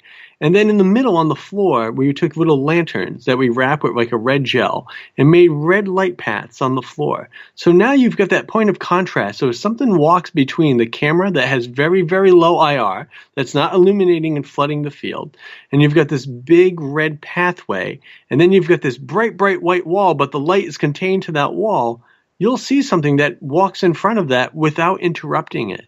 And we started getting more evidence and photos of things coming much closer to the camera than before. I remember being in Australia, and we were actually outside, and we were using some red lights and even some UV lights, and we caught a photograph of a young boy, and it was much closer to the camera than things that we had seen before. So I think that we are way too tech heavy. Yeah, we need to document some stuff if you're going to show people what's what. For me, at this point, it's just a thrill ride, man. I don't even care about documenting stuff as much as I just want to enjoy that, I'm looking at some other things now. I want to do some more alien stuff. I want to do some more crypto stuff. But, I love the spirit world. But yeah, man, time to change things up a little bit. And I think lighting is one of the biggest portions of it, that there's still a lot of room to play with. And I think flooding everything with IR is actually detrimental to what we're trying to do.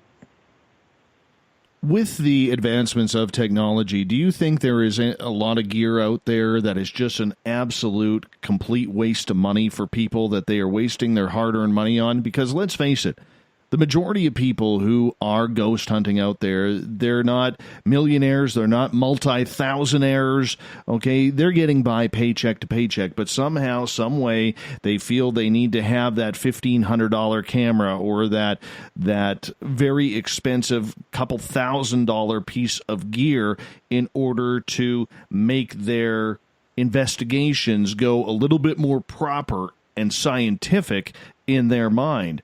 Do you think that it is getting out of hand? And do you think that there is a lot of gear there, whether it's the apps or cameras or whatever, that are just there to rip people off? Go back and look at Ed and Lorraine Warren. Go back and look at Hans Holzer. What were these guys using? It's old school stuff, and they still get incredible things because they were dedicated, because they were open, and because they did their job. Buying some fancy thing that does, it's like the Swiss Army knife of paranormal equipment. Oh, look, this tells the temperature ambient, and this does a probe, and this, I can make a laser grid happen, and I can shoot a rainbow out of the bottom of it. Who the hell cares? Give me a nice, simple audio recorder, analog or digital, I don't even care. Give me something simple like that. Give me a REM pod to throw in the corner of a room. This way I don't have to stare at it all night. But if something goes by that path where they say activity happens, awesome. I'll have a little signal. Let me know that something may be over there. I may go check that out. If I'm going to spend money on anything, full spectrum camera, either digital or video. I like video because, I mean, still pictures are great, but if you've got video of something moving, it's a lot better. And then just those little red lights. And there's really not a lot of fancy stuff that you need. What do you think of the ghost apps? I've played with a bunch of them, man. And here's my thing with all equipment. I really think that there is some type of unexplainable connection that happens. And even when I was with the Ghost Hunter shows, I would use the same recorder and I would use the same camera. I'd use the same tri-field meter. Each one of these things was always numbered because for television, they have to track all the things that we use. So I would always want to use the same one because I felt like I developed some type of connection to it, which I know sounds crazy, but keep in mind, we're looking for spirits. So it's not that far-fetched.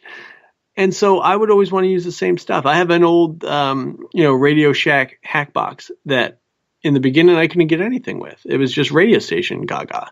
Over time, I'd gotten better and better and better with it. And familiar spirits come through more and more on it. A lot of the apps and stuff that are out there, I've played with a couple of them. A lot of them are just 2 word generator for me. There is one called Phasmabox. It's actually a Canadian creator who I can't remember his name right now. I wish I could. And it was a cheap download. And at first I didn't get much with it. And then the more I worked with it, if I'm going to use any app type device, that's the one I use. And I get the best results with it. I even had it speaking Spanish recently, with a young girl that was of Spanish descent. The whole idea of universal consciousness, that when we pass away, we're not limited to the linguistic skills and the knowledge base and the understanding that we have here, that we all tap into something greater. That's why I was able to travel to 27 countries and speak English and still get answers that made sense. And sometimes those answers came in foreign languages. And thanks to my 2-3 years of high school Spanish, my little Dora the Explorer Spanish book came in handy. And I could ask some questions in Spanish, and sometimes I get answers in Spanish, and sometimes they came in English. But it still made sense because we all tap into something greater and we're not limited to what we could do here. So there's a lot of different things that are out there that you can purchase. Some of them may be worth their money. Some may not be. But it's kind of trial and error. I know my buddy Zaffis loves the Echo Box. He uses that, and I've tried it. I can't get the dang thing to work for me for the life of me. He dials it in, works fantastic. But it's just one of those things. I think that there is something to be said about the connection between the investigator and what equipment they choose to use and their familiarity with it. Aaron is asking in the chat room, Dustin, why take video in the dark? Why not take video with the lights on for the best possible footage? Great question. And here's the deal. As I said, like, the spirit world's always alive and well. It's always things going on, whether we're looking for it or not, whether we're cognizant of it or not. You don't have to wait till 3 a.m. You don't have to wait till midnight. You don't have to shut all the lights out. Now, for TV, it looks a heck of a lot better and scarier if the lights are out. But there are some things that actually go with that. So 9 times out of 10 in the early season, we were doing residential homes, right? And most of the people worked during the day. They noted the paranormal activity at night when they were home. So we wanted to investigate when we probably had the heightened chance of getting some of the activity, especially if it was of a residual nature or something. If something is starting to illuminate, the idea and the theory was that in a darker environment, it would be easier to see something that was kind of flickering to life and coming together. But people have seen apparitions in broad daylight, so there can be, lights on and thing. The idea just being that it might be easier to see something that's very faint, starting to come together against a darker background. But we're walking around in the dark sometimes and you're looking for shadow figures. Well, those would be easier to see with the lights on now, wouldn't they? Mm-hmm. I think it's also a perception of what people enjoy. When I go on an investigation, I prefer to have the lights out. I actually find that I see more. I think that we eliminate a lot of the background noise, visually speaking, when we kind of douse the lights and stuff, and we maybe heighten some of our other senses too. But I like just I love ambient light. I like to have windows open where we have moonlight coming in and stuff. Of course you need to be aware of shadows and all those things. If you're not near, a street and car lights and all those things. But if you're in a place out in the middle of nowhere, I like to just put out a couple of, small little red lights, and just let that kind of fill the place with like a soft glow, where I've kind of got that mix. It's like, I'm not sitting here, with a bunch of bright halogen lights on, but I'm not sitting here in the pitch dark either. But I've got like a nice little in between, and that's where I'm comfortable, and that's where I seem to get the best evidence. When it comes to investigating, do you prefer the older landmarks like you did on Ghost Hunters International, or do you prefer residential or current businesses where people really may need your help? It's always good to be of assistance to others. So that I think is probably the more beneficial. Was it fantastic to travel the world like a little paranormal rock star and check out all these places? Absolutely. I'm so thankful for being able to see all these big castles and everything like that, it's good on both sides of the coin. It all depends on who you are and what you're looking to do and what you're looking for. Locally now, I do residential places. Like if I'm going to go do something, it's, I still do the events and those kind of things, sure. But if I'm doing, an investigation locally, it's not for, a commercial building, of historical significance. It's usually for someone that's living, just in the space and trying to get answers for it. Do you think, though, that when it comes to location, there are certain places that paranormal teams should stay away out of respect? Yeah, man, for sure. And it's one of those things, too. A lot of it has to do with the level of tragedy. It has to do with the time that has elapsed between the two, There's a lot of that. I mean, people had, not the network, not the production company, but, people at events and stuff, and sometimes Q&A sessions like, whoa, why don't you go do Ground Zero in New York? I'm like, that would be horrible. Like, I wouldn't want to do that. Even if they told me to for television, I wouldn't go do that. Because that's just opening wounds. That's just way too fresh. But even people are like, well, do GHI, how come guys didn't go do any of the concentration camps? Because that was a huge, horrible tragedy that was purposely done by hateful and angry people. Like, I don't want to be a part of that. Yet you see like Gates go and do like Chernobyl. Like, well, that was an accident. And it was horrible. It was equally horrible. But not being perpetrated, so maybe there's a little bit of difference there. Some of the places that, I've done where suicides and things have happened, it's very difficult for me to do those. And I always try to use it as a teaching experience for the living, because I try to do some work for the American Foundation for Suicide Prevention here in the States. And I always sign off my social media every night with their phone number and their hotline in case somebody needs it. I've been doing it for, I don't even know how many years now. But I try to find a way to, but people know, like, it's not all focusing on the tragedy. We need to focus on the persistence of life and look at the beauty of the fact that the soul does persist, and look at the human struggle. We all go through it. We all have tough times.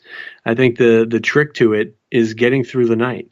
And some nights are long and dark and lonely, and it seems like that sun is never going to rise, but you just got to stay with it, because somehow in the morning, those feelings seem to disappear with the shadows of the night. And I think it's just so important for people to not give up. So when I do those kind of cases, I try to focus on that stuff. Because at some point, we're investigating spirits. So that means all these people have passed away. But death is not a bad thing. What about cemeteries? Oh, man, I don't know. It's just, I love going to cemeteries. I straighten out the little flags and stuff. I love to just go there and walk, hatch my Pokemon eggs and be in peace and listen to my music. I always feel like when I die, I'm not going to go stand over my body and be like, that was me. No, I'm 6 feet below in that box. Yep, No, it was me. Now the worms are eating me. What the hell would I be doing? Can you imagine if you could see spirits and you go to the cemetery and everyone's just standing by their stone? That doesn't make any sense. Yet a lot of people proclaim that this is a good place to start. Well, I mean, there could be activity for sure, you know. I just don't think that like people would linger there a lot. I think a lot of times what you get actually with cemeteries is what was on the land before. And a lot of times these were farmlands and things like that, you know. So I think a lot of times you get activity from what you may be, you know, attributing to the stone you're standing there, but it has nothing to do with that, you know. And there's also like, the whole idea of like haunted objects and everything too, you know.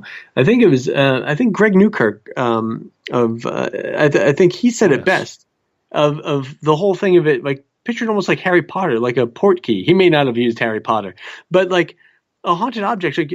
So what if your haunted object, like say you like your rocking chair a lot, right? And then you die and your rocking chair doesn't go to an antique store where somebody else can buy it and say it's haunted. It gets thrown in the trash and goes to the landfill. Do you go to the landfill? No, you don't go to the landfill. You still go to the afterlife. You still go to heaven and however you perceive it.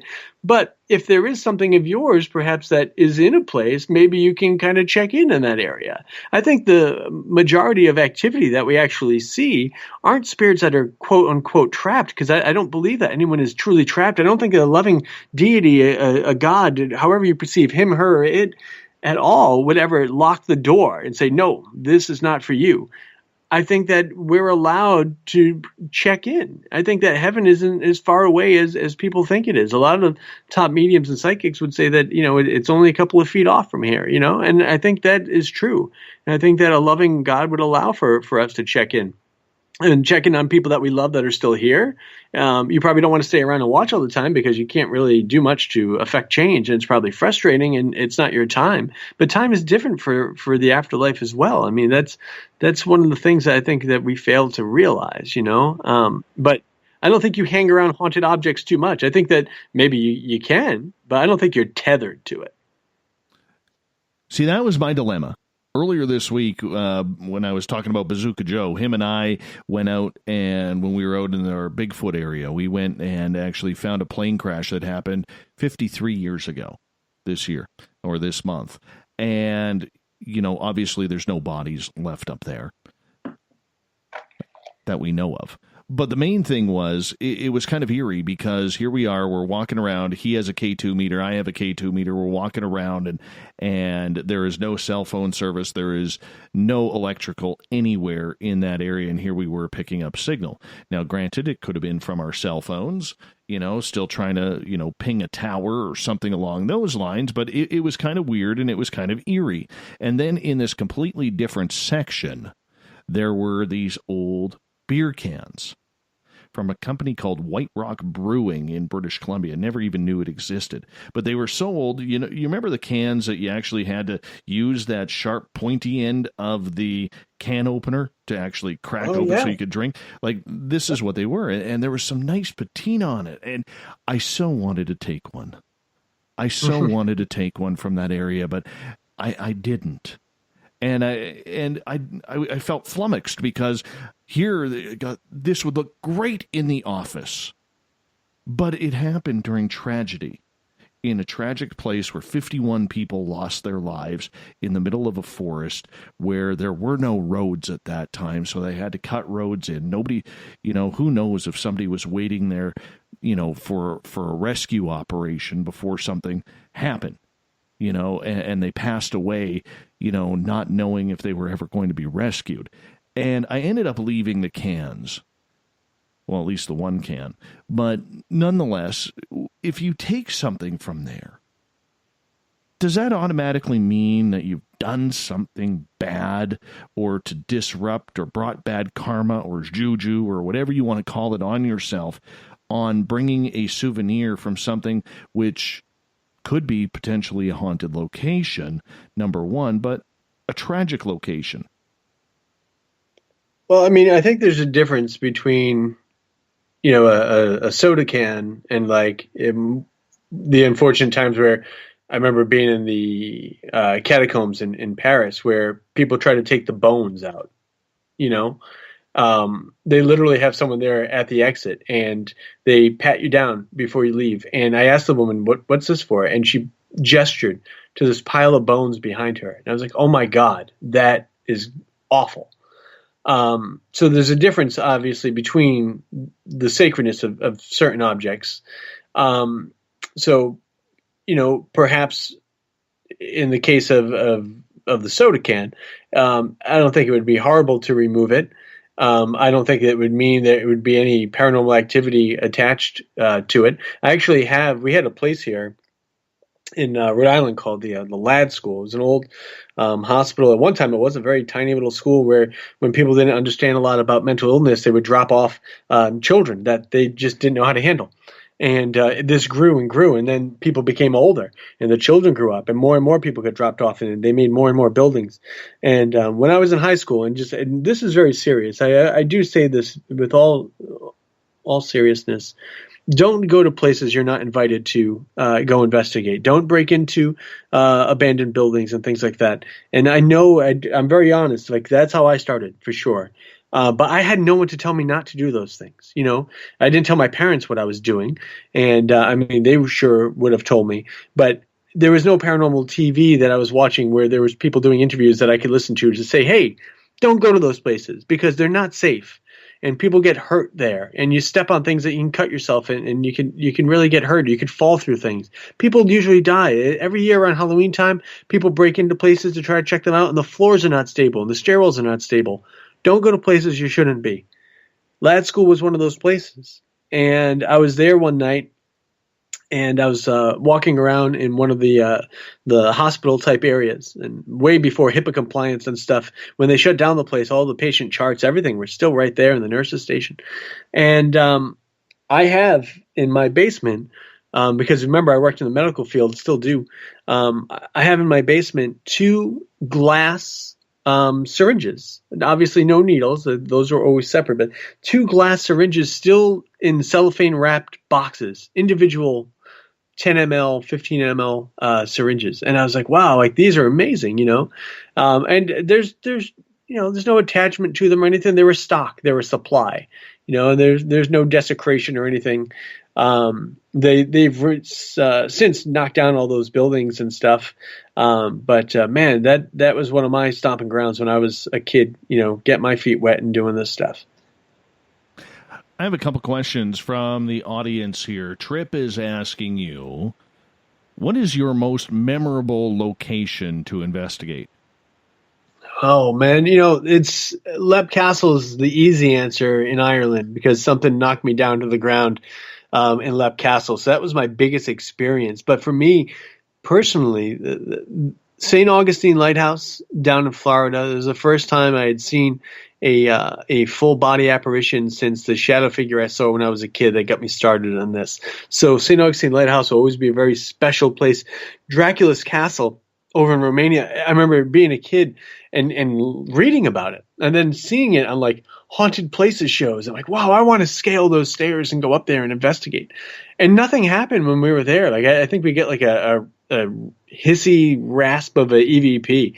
But I spent 2 thunderstormy nights on top of that mountain, and it was amazing, As far as evidence goes, the Clark Air Force Base in the Philippines, I've never been given a laundry list of this happens and this happens and that happens. Can you see if it'll happen for you? And all those things actually happened. And it was nice, too, because we were helping somebody. The gentleman that was the night security guard for there before it fell into disrepair, he experienced these things, and he became the laughing stock of the town when he talked about them. And we sat there and we played him back all the stuff that he said that he had seen and heard, and he just started crying. We actually stopped filming just to console him for a while. And we brought that man just some peace of mind. We justified his experiences. So those are my favorite places and the ones that really mean the most. We'll get a follow-up question here from Trip. He says, what do you think about spirits that are stuck in a loop reliving their death? Do you think that's possible? I think that stuff is residual activity. You know, you hear about the lady in white leaping to here and there. There's also, once again, the gloom and doom gets the glory, but there's also high points, like when you hear like residual laughter and things, and the residual activity being just energy that's playing out over time. I don't think it's an actual living spirit going through the torment of their final moments again and again. I think when we see those kind of things and the rare times that they are actually seen, and I think those are just residual activities. So there's really no emotion attached to it. We got about 2.5 minutes here before we have to go to break. 3 minutes. I want to get to Jade's question here. She is asking, Dustin, what are some of the messages that you have received from those who have committed suicide, since you deal with suicide prevention? I've never received a message specific to that. I've received, a lot of different EVPs over the years. The couple of cases that I've done where someone did unfortunately take their own life, those ones I try not to focus on that. I focus on their life. I focus on things that were positive moments for them, so I don't really have anything that goes with that unfortunate end. And that's honestly not something I would seek out. But if it was recorded, I would report it. But I never received anything like that.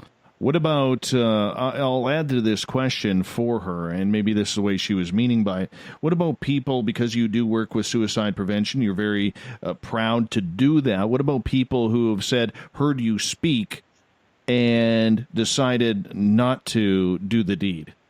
Oh, man, that's the high point.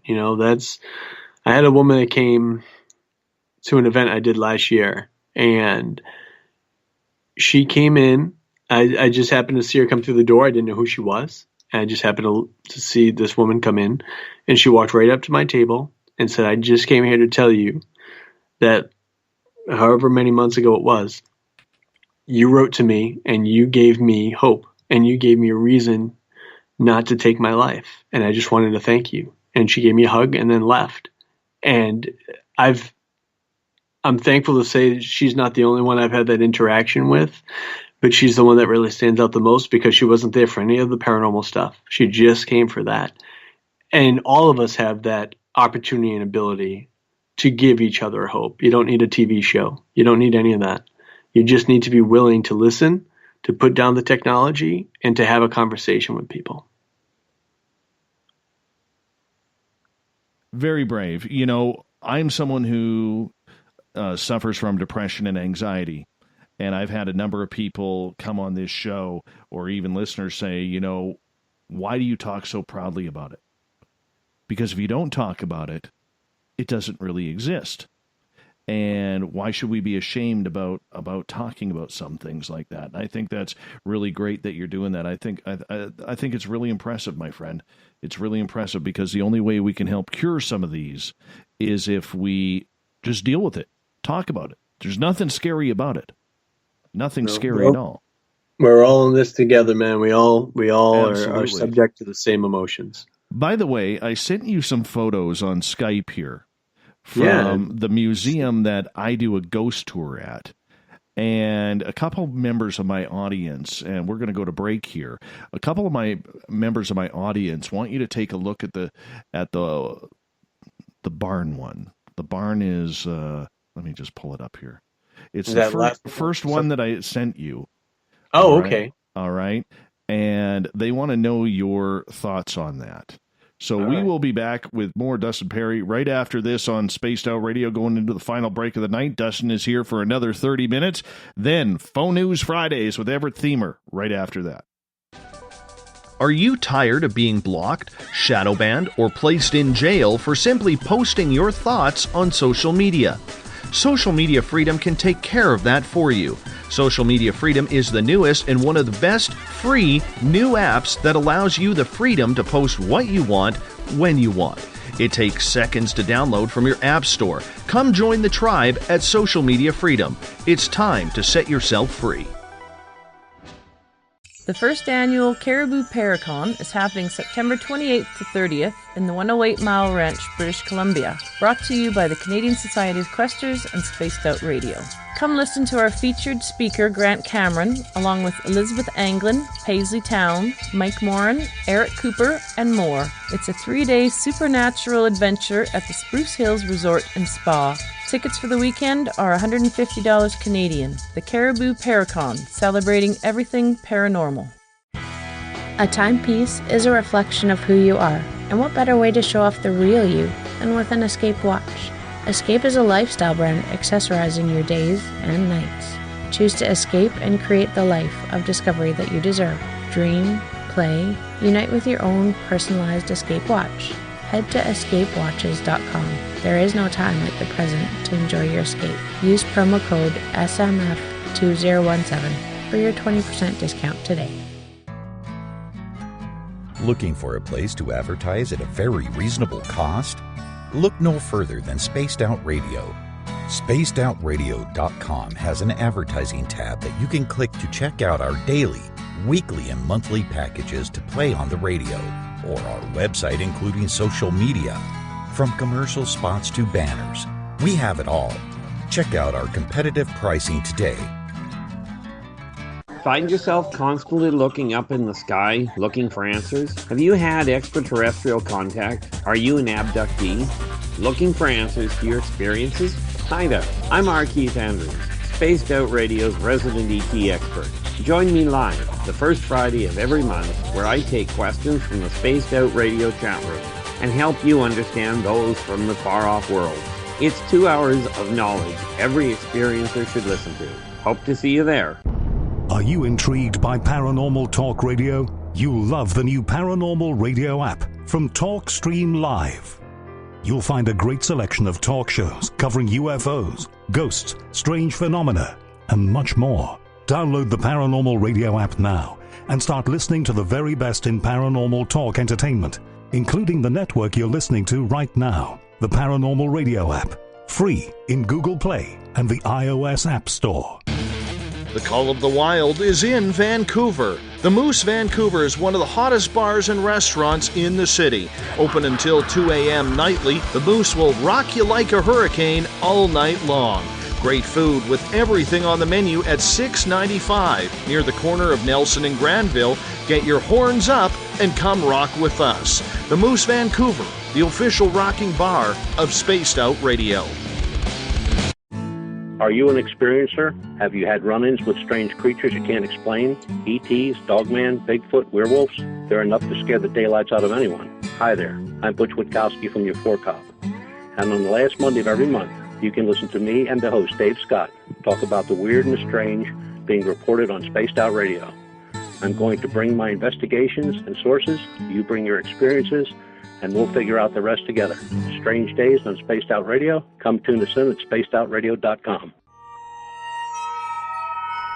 You hear footsteps in the empty room above you. A rocking chair begins rocking by itself. Don't be afraid of the things that go bump in the night. Reach for Spirit Storybox, the iPhone app the Huffington Post UK called the only ghost hunting app you will ever need. Spirit Storybox. The spirits are telling their stories. Are you listening? You know, it's hard being the bad man of ufology, but that's just the way that I like it.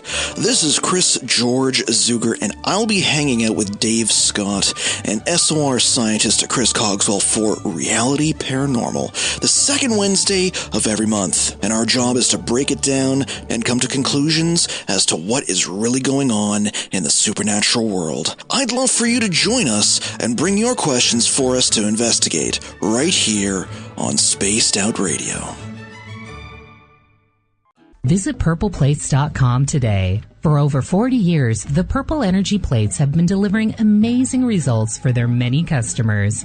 Inspired by the great genius Nikola Tesla, the harmony, healing, and energetic effects of the plates have proven over and over to be beneficial and often miraculous to thousands of customers. Check their site for daily specials and choose from their many energy products. You won't be sorry. Visit them today at purpleplates.com. When it comes to the news, we look for the stories that the mainstream won't cover. Welcome to Spaced Out Radio's The Encounter. This is News Director Everett Thiemer. The Encounter is about the weird and strange stories that occur daily, and we scour the world looking to bring them to you. You can hear me with Dave Scott every Monday through Friday in our Encounter news segment. Read us online at spacedoutradio.com or check us out and give our Facebook page a like at SOR The Encounter. So come give The Encounter a read. From the mile-high state of Colorado, sharing our signal around the world, I invite you to Spaced Out Sundays. Hi, I'm Tessa Nicole Thomas, and I'm closing out the week by taking you on a paranormal journey to the world of the weird.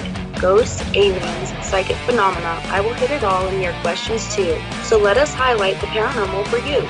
So come join me for Spaced Out Sundays starting at 9 p.m. Pacific, 12 a.m. Eastern, only at spacedoutradio.com. The views and opinions expressed by tonight's guest and topic of discussion do not necessarily represent the official policy or position of Spaced Out Radio, Spaced Out Weekend, Spaced Out Radio Limited, its hosts, syndicated carriers, or anyone associated with this broadcast. You're listening to Spaced Out Radio with Dave Scott. Follow Dave on Twitter at Spaced Out Radio and hashtag Spaced Out Radio, and on Facebook Spaced Out Radio Show. Now, back to the program. Welcome back to the third and final hour of Spaced Out Radio tonight. I am your host, Dave Scott. Thanks for being with us. This weekend, Tessa Nicole Thomas is back in for Spaced Out Weekend as we continue the paranormal chatter 7 days a week at spacedoutradio.com, starting at 9 p.m. Pacific, midnight Eastern Time. We welcome back everyone listening in on the SOR Radio Network and Deep Talk Radio. And don't forget, you can also check out our archives for free. Go to youtube.com/Spaced Out Radio. Do me a favor, hit that subscribe button. Bill Cardwell has set the password for tonight, and it is ugly in the Spaced Out Radio SOR Space Travelers Club. Cholangiocolexisto. Hold on, let me try that again. Cholangiocolexisto dolcatomity? I don't even know what the hell it is. It's like 27 letters long. Nobody can pronounce a word 27 letters long.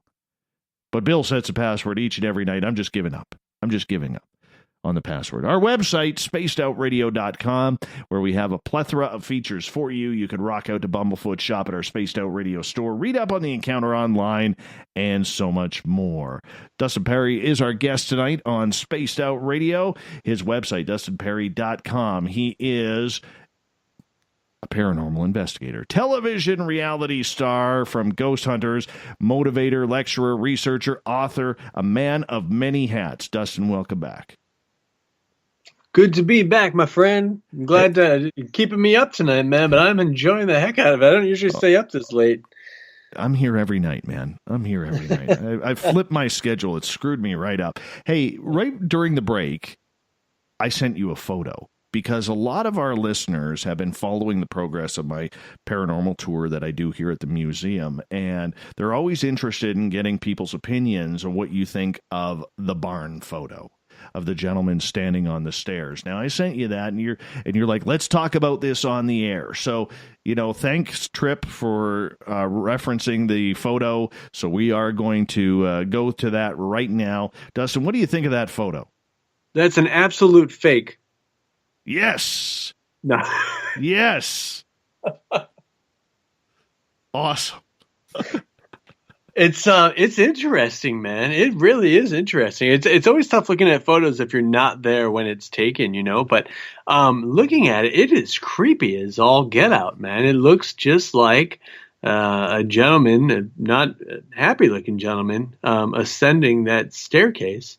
It's really tough to figure out, what else it could be, not knowing the location, just looking at the photo, I can't find any rational reason for what else it could be, but creepy, man, super creepy. Oh, tell me about it. It still gives me the heebie-jeebies looking at that thing. Totally gives me the heebie-jeebies. And I had to be in there today. you shared this with me briefly, like, because like I said, I didn't want to talk about it too much, but you did mention to me that it was taken by a person that came on the tour because the person she wanted, she was friends with or whatever, was a ghost hunter fan. And I have found so many times at the public events and the tours and things, it's not the believer, it's not the fan, it's the skeptic husband that got dragged along that has something happen and then looks at me like, what was that? I'm like, I don't know. That's why we do this. It's almost like sometimes they seek them out, man. And it's awesome when it happens. Oh, tell me about it. We have this one other building on our tour, and I sent you the photo of the people or the lady in the window. On that bottom floor, we have a guy in there that we've nicknamed the Blue Man. He's just a trickster. He won't give us his name, won't give us anything. The only thing he loves is he loves women. He loves the women, and he loves the skeptics. So he has developed this attitude of every now and again he's going to like put cobwebs in people's faces, even though there are no cobwebs there. So all of a sudden you'll see So when I take people down into that building, it'll be like, okay, did anybody have anything weird happen or feel like they walked into a cobweb? And then usually we'll get 1 to 4 people a night who can say that they did. So anyways, this one night we have, Mr. Grumpy, arms crossed through the whole thing, not buying any of this. And I asked everybody, who anybody get cobweb? No, nobody did. And this guy, because a skeptic always has to pipe up. Oh, that stuff never happens to me. I never get any experiences. That's why I don't really believe it. Well, as he's walking out of the room, so that way we're going to a different building on the tour, all of a sudden you hear him go, and you look at him and he's rubbing his face. He goes, I just got cobwebbed. And I was like, yes, perfect. Thank you, Blue Man. Thank you, Blue Man. We call him the Blue Man because one of our investigators, Carrie, our tour guides, Carrie, she actually saw him one day sitting on a chair right in the doorway, and his aura was blue, and she saw the shadow sitting on the chair with a blue aura, and she could see him raise his hand up with his pointer finger and saying, like bringing his pointer finger back, like, come here. Oh, wow. Yeah, so that's why we call him the Blue Man. Yeah. And it's interesting, too, when you have the opportunity to investigate and reinvestigate and spend time in a place, the familiarity that develops between yourself and the spirits, it can become like very playful and positive, and it's really kind of cool because at first it's very jarring because you're not expecting it, and you're like, whoa, what? Who was that? What was that? But then when it becomes a little bit more routine, it's still, very special, but there is almost like a relationship that can develop, and it's the Stanley Hotel. Every time I go out to the Stanley Hotel, there's this one area where you're heading back toward the kitchen, and there's a young girl who I just always get a hello from. She always says hi every time I come, and nothing more. But I always get that. It's always just like, I haven't been there now in many years because they kind of changed the way they do things. But it was always kind of like a nice little affirmation for me. She was there, I was there, she'd say hello. It's just a nice thing. I've also found too, like our emotions, our personalities drive the type of spirits that we interact with. Just like the people we choose to interact with in this life and our circle, And for me, when it comes to investigating, I always did really well with Barry. I think more than anyone, I did well with Barry. And then on the domestic Ghost Hunter show, especially his last 2 seasons when I worked with KJ, I got incredible evidence with KJ. And with both of the gentlemen, women and children, always women and children. I don't usually get a lot of the big, grumpy, angry alpha male types from the prisons and those kind of things, and but women and children I get a lot of recordings and interaction with, and I think it's I come across as very non-threatening and just kind of friendly, and I think being a father and everything kind of helps with the kids, it just.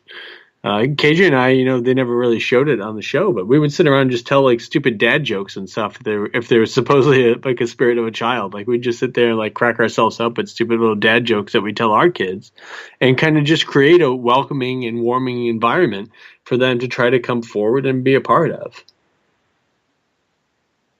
I think it's fantastic. Another question from Janine here, my friend. She is asking, and Janine is part of Vancouver Supernatural in British Columbia here. So she is asking, what's your favorite EVP that you have ever caught? There's been quite a few over the years, but I'll tell you one that came about, and this is just rather a personal one for me. It's a story that I've started to share a little bit more in recent months, but not one I talked about very often prior to. I was doing a college lecture with a follow-up spirit communication session in New Hampshire about 2 years ago now. And the lecture went well. Everybody had a nice time. And when it came to do the spirit investigation portion, it was just like 10 of the kids. I think they're the drama club kids. And we went to this little house that, they had unlocked on campus. And nothing was happening, and I'm very honest with them. Like, guys, I can't promise you anything will happen. If people can command things to happen and they happen every time, like, it's fake, and I can't do that. So we sat there and I tried, the REM pod, and I tried this and that. And, I put the stuff out and asking for knocks and bangs. Nothing happens. And I start using, my communication app that I like. And what I like about the Phasma Box one is sometimes nothing comes through. And I'm literally just sitting there and like I'm asking questions and it's just nothing. Just like a little bit of static and little sounds and stuff, but nothing. And the kid that put it together was kind of snarky about it. And he was obviously agitated that there was no ghost activity. And I said, man, I'm like, everyone's energy is different. I'm like, why don't you try asking a question instead of, just criticizing? Maybe it'll answer you. And so I remember very specifically, he was sitting on a chair, had his leg up, and he says, so are there like jobs in the afterlife? Like, what do you do? And all of a sudden, the box springs to life, and this girl's voice comes through, and it says, hang around with Jesus Christ. And everyone's like what? And like looking at me, I'm like, and I've never heard Jesus' name come through. And so I said, I'm sorry, could you repeat that? Did you say, do you hang around with Jesus Christ? Because I always think, especially with these things, the scanners, the apps, you can't just take what it says the first time and say, oh yeah, it's that. Like, make it repeat. Ask it kindly to repeat. We get confirmation. And the girl's voice came back and said, yeah, God's son, gotta go. And then that was it. And nothing else came through. But I didn't need anything else to came through. I remember I walked out there and called Chip Coffee. I'm like, Chip, you're not going to believe what I just heard. Like, because he just knows, he knows how excited I get and how strong I am in my faith and everything. And I've never asked for any religious deities to come through. I've never asked religious questions on any of investigations or anything. Sometimes I'll ask like, hey, how's the afterlife? Like, what's it like? Like, things like that, but never that type of specific stuff. So when I heard that, I was just like, oh man, that was the best drive home from New Hampshire. I was so happy, like completely elated. Kidding. It was, but nothing else happened the entire night too, which was even better for me because it was more confirmation that this was a real experience. Let's get to Heather's question here. She is asking, Dustin, have you ever communicated or seen a full form spirit? And it's a two-part question. She also asks, have you ever had any real playful spirits that had a sense of humor hanging out with you? Yes, and yes. So as far as full form, when I was in St. Augustine, I did see the woman walk around the stairwells around the top there and ascend and descend levels. She was in a dress. It wasn't fully, in color like we see. It was just kind of like shades of gray and such. But it was remarkable, and it's still, like I said, it's still one of my favorite places. Just I've never seen her there again, and the multiple times I've been there. But that moment, that was the first time I had seen something since the shadow figure I saw as a child. So that was my aha moment. That was, wow, this is real. That I wasn't a hallucination from when I was a kid or something that, as time goes on, you start to wonder, like, did I really see it? Like, could I have just been scared? Like, this is all real. And playful spirits, there's times where you like, I've noticed they like mess with you. Like they know when you're actively trying to communicate, especially when you're filming a TV show. It seems the best evidence that you get is when you're not actively doing anything. Like when I'm setting up cables, when I'm trying to have a sandwich, like that's when stuff happens. And it's like, I've sat here for the last hour asking questions and filming things and nothing happens. And you put the camera down just to grab a bite to eat and something happens. And you're like, okay. So you pick your stuff back up and then you look around and then nothing happens. And then you put it down and then something happens. It's like, man, you guys are just screwing with me, you know? But I really think that, you know, they're intelligent spirits for a reason. They know what we're trying to do, and it's up to them if they want to star on the show or not. Amazing. We're already getting comments from our audience. When's Dustin coming back on the show? Oh, y'all are too nice, but I appreciate it. I want to ask you a little bit of a controversial question here, and maybe people won't take it that way. Maybe I'm being too dramatic, whatever it may be. But to you, what are ghosts? It's your show, Dave. You ask whatever you want, man. For me, it's our spirit. You know, it's our spirit lingering. It's our spirit visiting. You know, we can break it down in different ways and say, okay, we have residual activity where we have energy. You know, we have sounds playing out again. We have flashes of images that aren't true spirit. Maybe there are time slips and we don't understand things the way we think we understand everything. But I think it's just our spirit, you know, and kind of going back home, but still visiting this plane, you know, and I think that happens for a multitude of reasons. I think probably the most common is because we still have loved ones here. And there's still people that we care about. You know, it's been my observation, in my years of research is, you know, a lot of people write to me after a loved one passes away and they ask about, you know, I could have swore I saw them in the kitchen. I could have swore, you know, that their chair was moving. And it seems in that like 2 to 3 week period after someone passes, there's a lot more interaction. And I think that is kind of transition period for them to go from this life to the afterlife. And also for us to kind of get used to them not being here. And you may notice in that time period that you may see a flicker of an image of them, or you may hear their voice call your name. Their favorite chair may seem to move. A TV or radio may turn on at a time when they would sit and listen or watch one of their favorite programs. And I think that dissipates after that time period goes by. But I think that it's offered to us as a transitional time. And then the other thing that I've always found very remarkable is that when us, the living, are going through a tough time, which at some point we all do many times, we may get a visitation, whether it's in that little ramp up to sleep or out of sleep. We may see them standing right at the edge of our bed or sitting on the bed, and then they're gone. But it's just enough. It's just enough to give us hope and to give us comfort. And if that's not real, and if that's not love, and if that's not beautiful, I really don't know what is.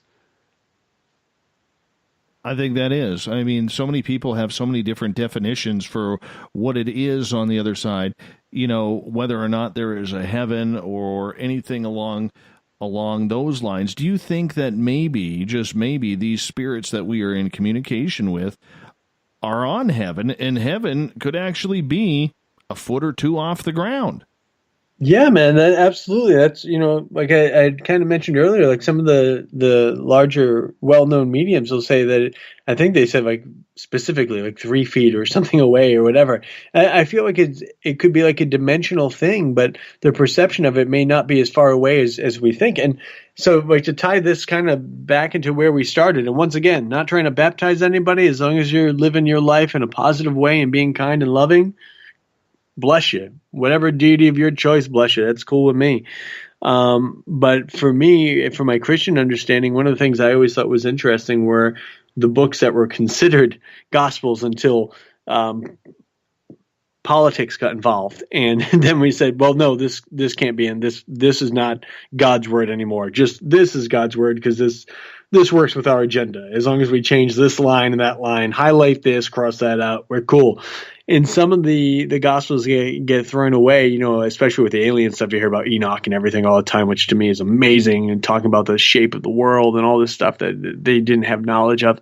But one of my favorite passages that they believe the Essenes wrote, which is probably the group that were actually around Christ, they mentioned that the spirit world is alive and that heaven is all around us, that we just cannot perceive it. And I think that's truly what it is. I think it's not that far away. You said you want to get more into cryptids and alien type research. Yes. And that excites me, because that's more my wheelhouse than ghosts are. Do you think we're ever going to get to a point, not to get into this whole disclosure movement or Tom DeLonge or anything like that, but do you think we're actually going to get to a point, whether it's ghosts, Bigfoot, aliens, where these just become common knowledge of existence rather than such a debate as it is today? You know, as I said, I don't think we're ever meant to have all these answers. However, the cryptid thing gets a little bit more broken open every year. You know, chupacabra is not a complete folklore anymore. You know, we find animals that we have not documented. We find, you know, remnants of things that don't make sense and can't be classified with other things. So there's definitely so much room for that. For me, the UFO thing, I think, is the most incredible. And I sit here. I love my Friday nights watching Ancient Aliens, and it seems that every time I'm on the road doing an event, there's like an Ancient Alien marathon. I just sit in my hotel and get a pizza, and man, you can't wipe the smile off my face. I'm so happy. I think that there is some type of connection and cover up that the governments are somehow involved in. I think that there is some type of communication that has happened between, you know, extraterrestrial creatures and our world. And some of our top officials over time have said that this has happened. But yet it always seems to get swept under the rug. But at some point, with the boom of technology, with everyone having a camera to document everything that they do, think, and feel, it's just a matter of time before we get something that people cannot possibly say is fake. You know, imagine Roswell if everyone had a cell phone, if everyone had a camera in their hand constantly, if they could have live streamed it, if there were a bunch of people there live streaming this thing at once. How do you say that didn't happen then?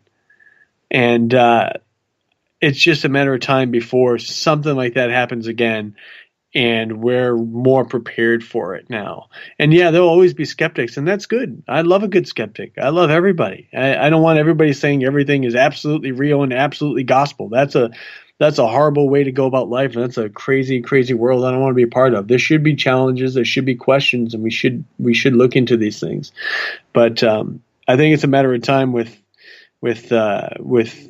aliens, and as I said, cryptids are happening all the time. Bigfoot seems to always stay elusive. God bless him in his blurry photos, but even the evidence for him, Mike, seems to, you know, stack up here and there. The spirit thing, I think, will always be the most elusive, and I think it's the most sacred. So, out of the three, Bigfoot or aliens get announced first? I think aliens get announced first. I don't know what Bigfoot's deal is. Maybe Bigfoot's an alien. You know, maybe he's some furry time-traveling alien. Who knows? Well, you know what? I think it's aliens first. I mean, Bigfoot's just fun to party with, man. To go out give you a reason to go out in the forest for about 7 hours and not do anything besides stare at trees. There's beer and Slim Jims and good times with Bigfoot. Oh, yeah. Oh, yeah. With aliens, you've got dead cattle and anal probes. No one's signing up for that. Yeah, you don't want to be Whitley'd, my friend. You do not want to be Whitley'd. Oh, I didn't know they called it that. That makes me feel bad. Oh, yeah. Well, I mean, you know, you got to... God bless South Park for their... If you remember back, that was their first ever episode, was Eric Cartman getting anal probed, which was a tribute to Whitley Strieber. Yeah. Oh my God, I do remember that. That was amazing. Yes. Yes, and I later found out that like our alien nickname around here, our mascot, we named him Carl. I didn't even realize that one of the aliens in that episode was named Carl. Didn't even realize really? it. Yeah. So, nonetheless, we've got about 2.5 minutes left with you, my friend. I'm going to miss you, dang it. I know. This flew right by. Flew right by. It did. Terrible. I hate it. I love it for your extent, that it was so much fun that time flew by. But I hate it sometimes because it's like I look at the clock and I'm like, damn, I could go another 2-3 hours with this person and just chat away. Just chat. But I know it is late where you are. Could you please do us a favor? Take about 90 seconds to 2 minutes. Tell our audience what you're going to be up to for the rest of the summer, maybe the rest of the year, and how they can find your projects. Oh, sure, man. I appreciate it. Tomorrow, actually, after a brief nap, I'm going to Harrisville, Rhode Island, just driving over to Harrisville to do part of Ocean State Paracon. So that should be fun. Then I'm going to be doing a lecture down in Connecticut, documenting the dead, one of my favorite paranormal lectures. That's going to be in a library down in Fairfield. A nice charity thing that I've been a part of last year, and I'm happy to be part of again this year. I'm going to be down in Gettysburg for the Battlefield Bash in August 18th. They're a Wounded Warrior supporter. And also later that night, I'm going to be over at the historic Haldeman Mansion in Lancaster, Pennsylvania, doing a nice EVP session there. And then one of my favorite conventions ever, MI Paracon, going to be up there. And then I'm doing a very special American Foundation for Suicide Prevention fundraiser in the memory of a friend of mine, Stacy Porter. That's going to be down in Dulles, Virginia, in September. But then we got a lot going on, man. I'm going to be in Detroit. I'm going to be at the Bridgewater Triangle. I'm going to be at libraries all throughout New England, Little Traverse Bay Parafest. I am a busy fella, and all these things are listed on my website at dustinpari.com. And then if you're on Twitter, that's where I hang out most times, and it's also just at Dustin Pari. And a very special project I just want to plug real quick. I have a new podcast that's going to be coming out called Blueprints to Dreams, and it's the follow-up to my Hey Got a Minute video series on YouTube. If you get a chance, go to YouTube, check out Hey Got a Minute, put my name in there. You'll see there's 60 of them, man. There's a lot of good motivational messages in there, and they're all less than 3-4 minutes long. But we're going to have Blueprints to Dreams podcast. It's going to be dynamic. We're going to have good news for good people. We're going to have Hey Got a Minute moments, and we're going to have good little things for people to go out there and do in the world so we can make things better for all of us while we go through this human experience. Dustin Pari, thank you so much for being on Spaced Out Radio and becoming a friend of this show, my friend. Really appreciate you taking the time, and I really hope that we've done enough on our part to have you spread the word and maybe come on back sometime. That sounds like a plan, my brother. Thanks so much, and thanks to everybody out there for listening, for your support and love. Thank you so much. Coming up next, Everett Themer and Faux News Friday. This is the winter of our lives. We come to play the final scene. The curtains closing in the darkness we expose what lies beneath.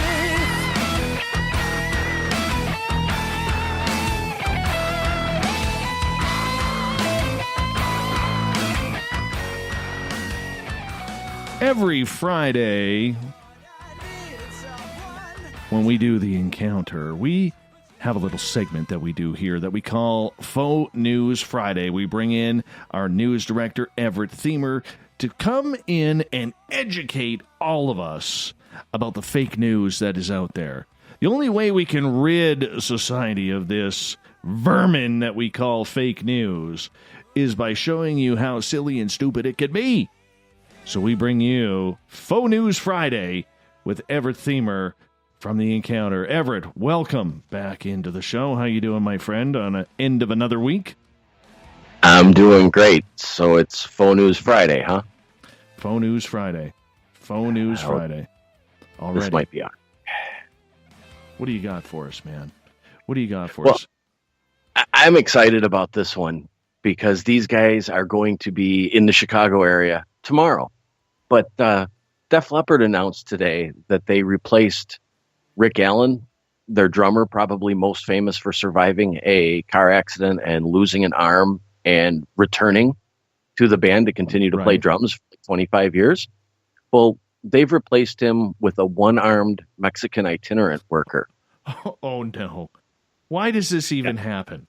Why does this even happen? That's Rick Allen, man. Well,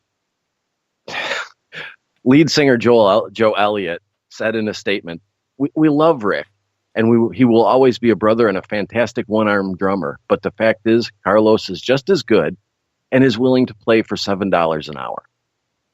Wow. Well, who's he? I got to say this. I mean, I can see somebody writing that up as snark, all right, because of all the tensions with ICE and everything in the United States and around the world with immigration right now. But who's the jerk who writes that up? I mean, this is Rick Allen. What has he done to deserve this? Well, I don't know. It's funny. I mean, it's circulating amongst the music sites and music forums and things like that, and everybody knows it's in fun. But again, this is it's well written, it's well thought out. I mean, it talks about there's a quote in here from a director of a America First organization, and it's really good. Some people, the quote is, some people think Mexicans are only coming to take our crop picking and tree trimming jobs, but that's not true. Construction, drumming, financial planning, biochemical engineering, you name it, no job is safe. This gentleman, Doug Landry, says he knew of a man in San Francisco who died having his appendix removed by a Guatemala seamstress. Of course. These stories are getting ridiculous, my friend.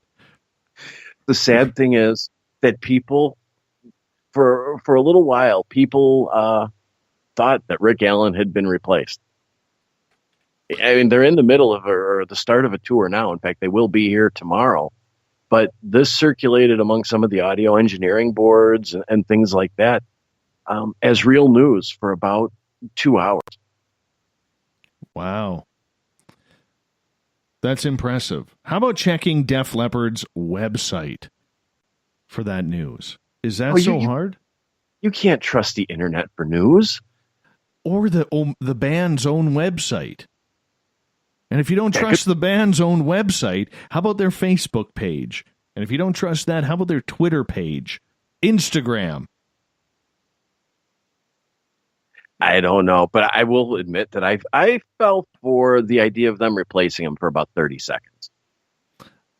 Rick Allen is the only drummer that every person on this world can actually air drum to. Well, I mean, he's so tied to the band. They would never. First off, they would never replace him. I mean, they shut down for almost 2 years after his accident, specifically so he could rehab and then design a drum kit powered by pedals and one arm that he could continue to play with. And that was a big feat in the music industry. I mean, it was some engineering, and that took quite a while, and they waited for him. At the Hard Rock Hotel and Casino in Las Vegas, they have on display his original first drum kit after the accident. And looking at it, and it's all in protective glass, but it circles around, and you can walk around it. It is unbelievable how many pedals that he had to get used to and train his feet to the beat and everything. I mean, I don't want to call it miraculous, but it's a great sign of determination looking at his original drum kit. Yes, even though some of it was pre-programmed, to go from doing something with 4 limbs to only 3, Exactly. I couldn't do it. Exactly. Me either. Well, we know that he hasn't left Def Leppard. We do know that. But I don't know. I found that on the internet. Well, I realize that. It must be true. It must be true. Let's get to story number 2. Oh, this is a Hillary Clinton story. There's a conspiracy theory again circulating around a couple that was killed in New Jersey in a home explosion. And the idea is that this couple, John and Carol Palladino, were set to testify in a grand jury against Hillary Clinton regarding some of the donations and things that went on between the Clinton Foundation and some pharmaceutical companies. Right. And several of these different conspiracy websites picked up on this explosion and made this connection and began circulating the idea that this was another one of the Hillary death list killings. Of course. But, well, yeah, everybody who dies gets put on that list. The problem is that this couple, other than making donations to the foundation, had no connection to any other industry, foundations, political activities that they did. In fact, he worked at a funeral home. She was a retired school nurse. There's not really anything that they could provide against any large pharmaceutical corporation. And the New Jersey authorities have already said that it wasn't foul play. It was just an unfortunate home explosion caused probably by a furnace or a leaking gas valve, like something like that. So right away, that's dismissed, but everybody is jumping on the death list bandwagon. You know, the Clintons are such easy targets and maybe well-deserved. I don't know. I don't follow it that closely. But do you think there is something to this death list that they have? No, I don't. A lot of people say that the people that have been on this list or died, well, they have connections to the Clintons, and that's true. The thing is that the Clintons have been in the public eye and in politics for so long that almost everybody else that has been in politics or even the public eye has some sort of connection somewhere to the Clintons, whether it be political or through business dealings or even just having known each other in public settings. And I think that a lot of times these deaths, while tragic, they're put on this list and it's just made to look like a big conspiracy, and there isn't much to back a lot of it up. Now, there have been a couple of suspicious deaths, but that doesn't make a conspiracy.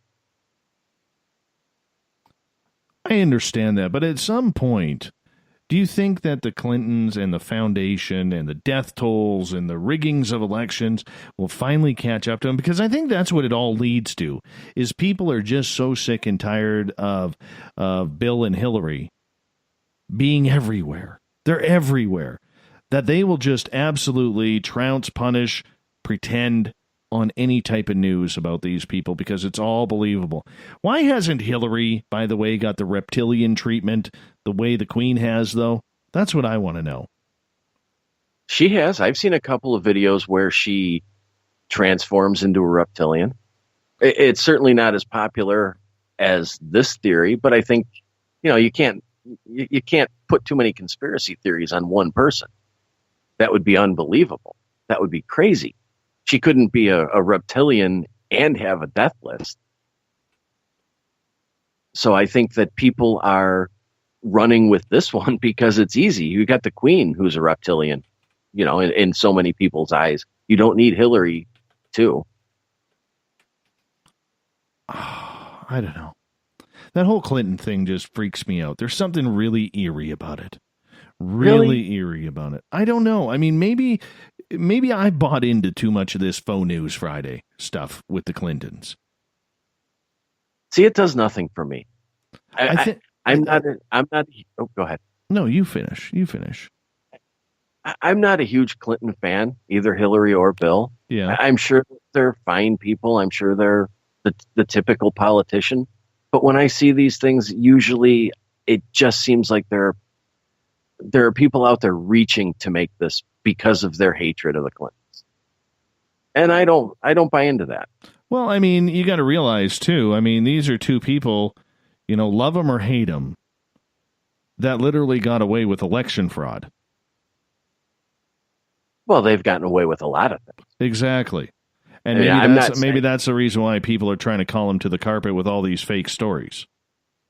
It could be. I mean, I'm certainly not saying that they haven't gotten away with their fair share of questionable dealings or questionable activities, but that still doesn't make a death list. Moving on, story number 3. I'm excited about this one too, because Kim Jong-un has offered to host. He's offered to host peace talks between the U.S. and Canada. He was speaking to reporters, and he said that the rising tensions between North American neighbors were posing an intolerable threat to world peace. Of course. What he would like is to arrange a deal where the Canadian Mounties stand down from the border, and in exchange, the U.S. begins to dismantle all of its nuclear weapons. And what media source is this one from? This sounds like an Onion story. Actually, this is from News Mutiny. Brilliant writing. Brilliant writing. It is. It's fun. Like, everybody knows Canada would win. Why do you say that? We won the last time. We have hockey sticks, and we have no teeth to knock out. When we're aiming our guns at you guys, we're not aiming at your teeth. So how'd that go the last time? We don't need to go there. Well, let's give a little history lesson here. How'd that happen? How'd it go last time? We may be small, but we pack a big punch, my friend. Maybe you guys beat us, but that's not really the issue today. We're still part of the Commonwealth. We'll get the reptilians to come over from England to start gnawing at every Stars and Stripes out there. We haven't had a good Queen Elizabeth reptilian story lately. No, we need one. We definitely need one for a Faux News Friday. I'm getting a little bored that there is no news of my favorite faux news out there. But you know what? Let's be absolutely honest here, though. I mean, it would take an act of the devil, a disgraceful act of the devil, to actually bring some sort of war tension between Canada and the United States. And there's a lot of Americans up here. There's a lot of Canadians down there. I sometimes even wonder why we even have a border anymore, because we are just so intertwined with each other that it would just be kind of cool to travel across and be like one giant North America country, because we are so alike. Oh, remember the days when there wasn't such a project to go across the border? Tell me about it. But, I could see a war. You got Trudeau, we got Trump. There's a trade war sort of going on as we speak. There is. There absolutely is. Absolutely there is. I mean, I may get in trouble when I say this, but you don't have the two most intellectually refined people making major decisions right now. You just don't have that. Way of putting it. Honestly. That's a better way of putting it than I was going to put it. Yes. We have one guy who wants to pay off terrorists, another guy who wants to kill all the terrorists and kill a lot of other people. He wants to build his wall. Yeah. Well, we're going to build a nice shrub line right across the 49th parallel. We're just going to let it grow. That's it. Just a nice shrub line. Maybe about 7-8 feet high. Good enough. We're going to be trimming the side that's growing over our border. Good. As you should. And you could pay for it. None of that illegal immigration. No sneaking through there. No sneaking through at all. Hey, I think we got time for one more. Do we have one more?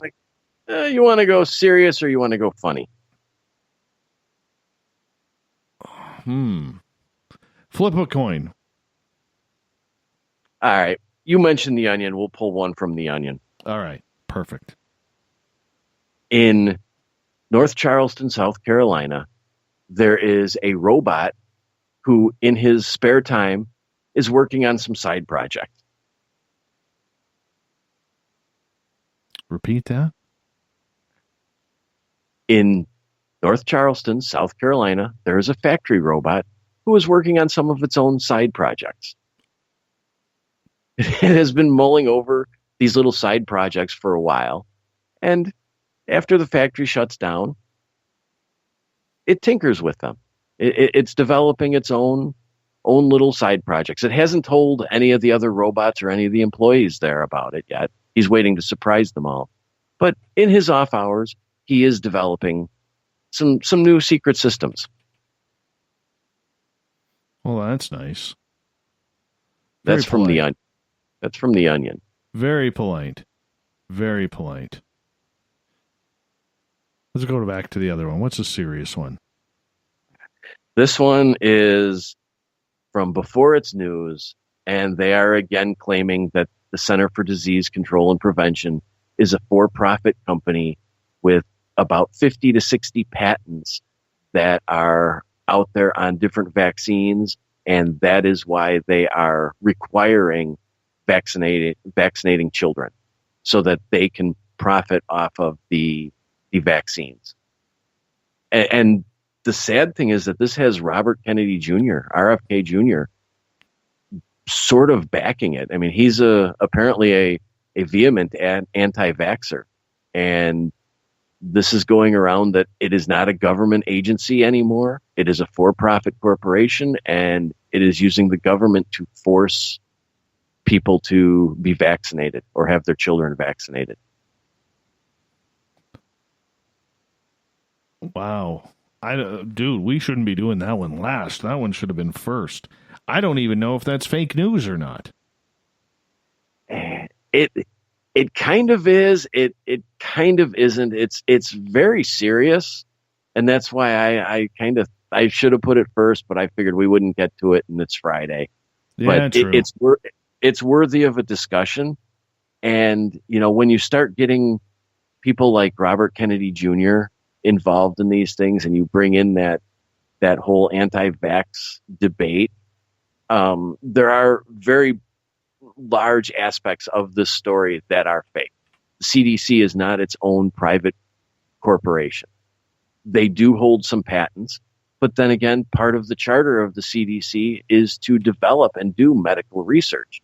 So, of course, they would hold the patents on them. Yes, they do buy and sell vaccines, but what they do is buy the vaccines from the manufacturers, and then they resell them to whether it be an emergency management agency or a health department in a local area, that kind of thing.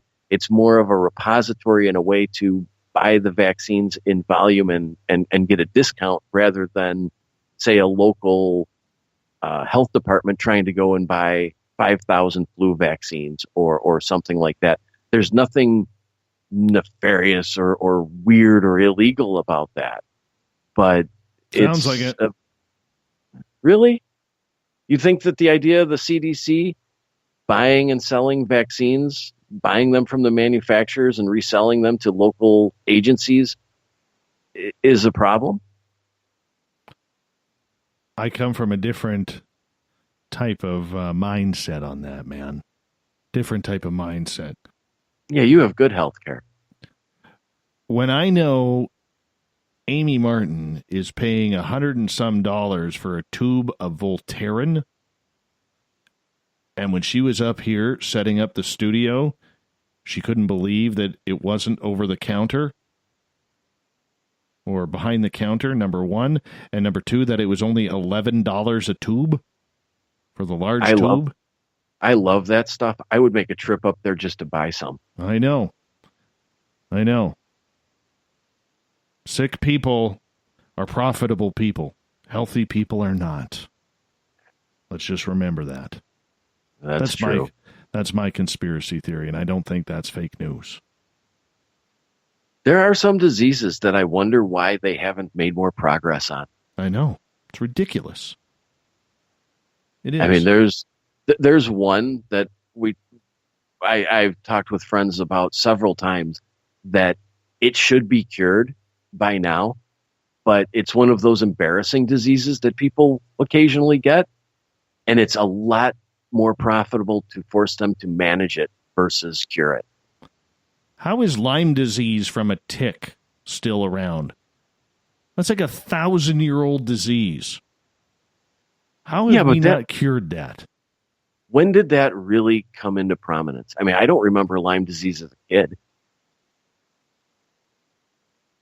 We didn't seem to have that around here. I only remember that in maybe the last 15, 20 years. Either way, it's been around for centuries, man. How is that still around? With the billions that are donated to cancer, how come we're not any closer?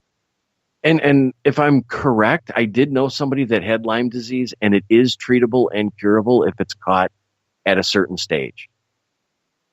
They had to go through about, I believe it was a 3 or 4 week course of IV antibiotics and treatments, but it is curable as long as it doesn't progress too far along. Oh, I got to get another medical person in here. I need to discuss this. I do. Need to discuss this. There's a lot of discussion needed about medical topics. I agree. Let's get to the thought of the day, shall we?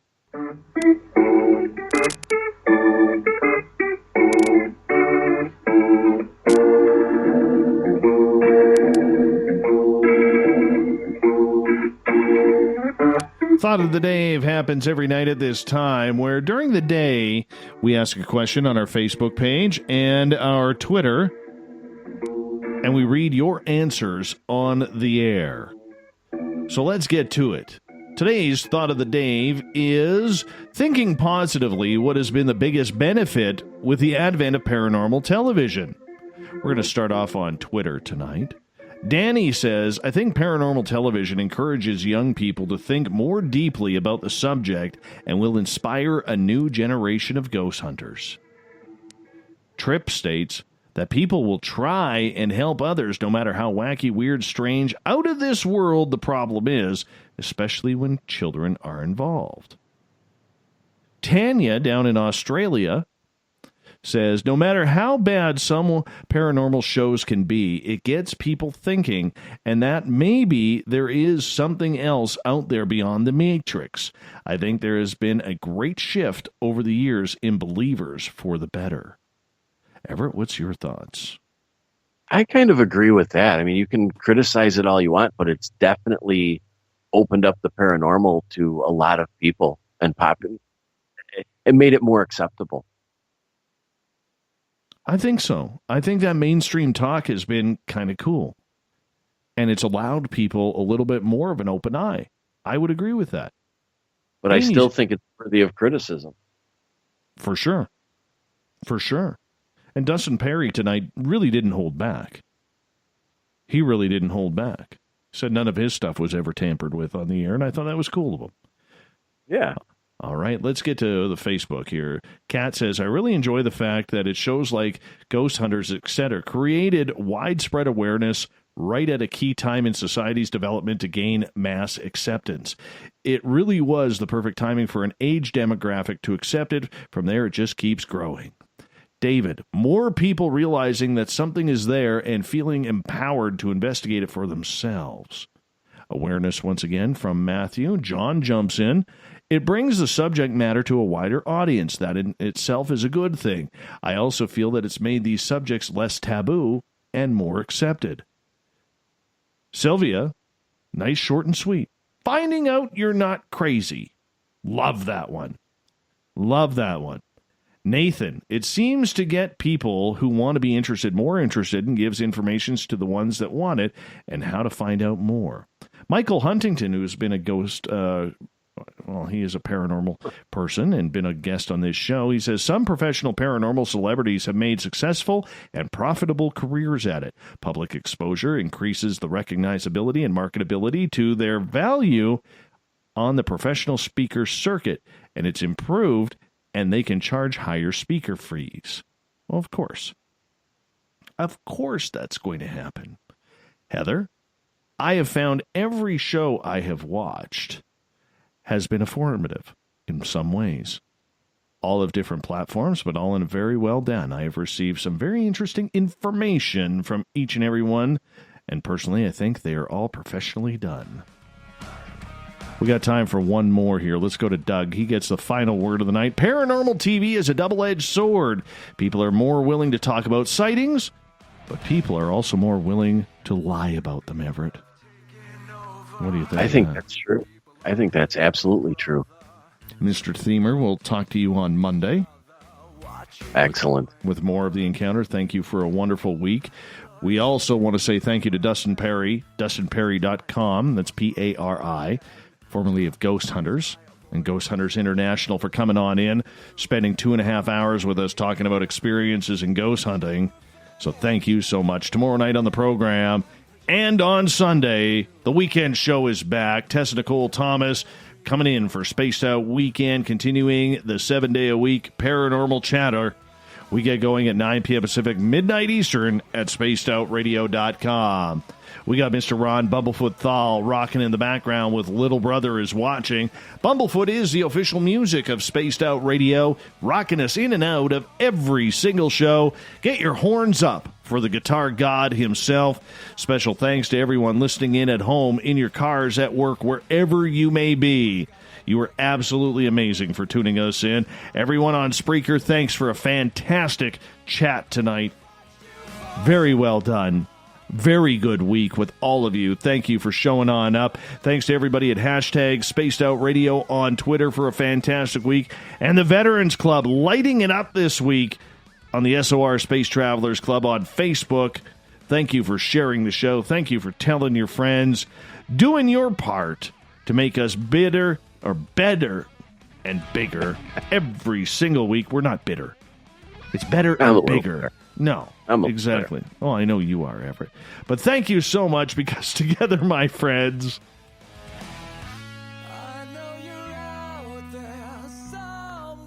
we own the night. I will talk to you on Monday. Mr. Bumblefoot, we need a favor. We need you to take us home. Have a great weekend, everybody. Good night.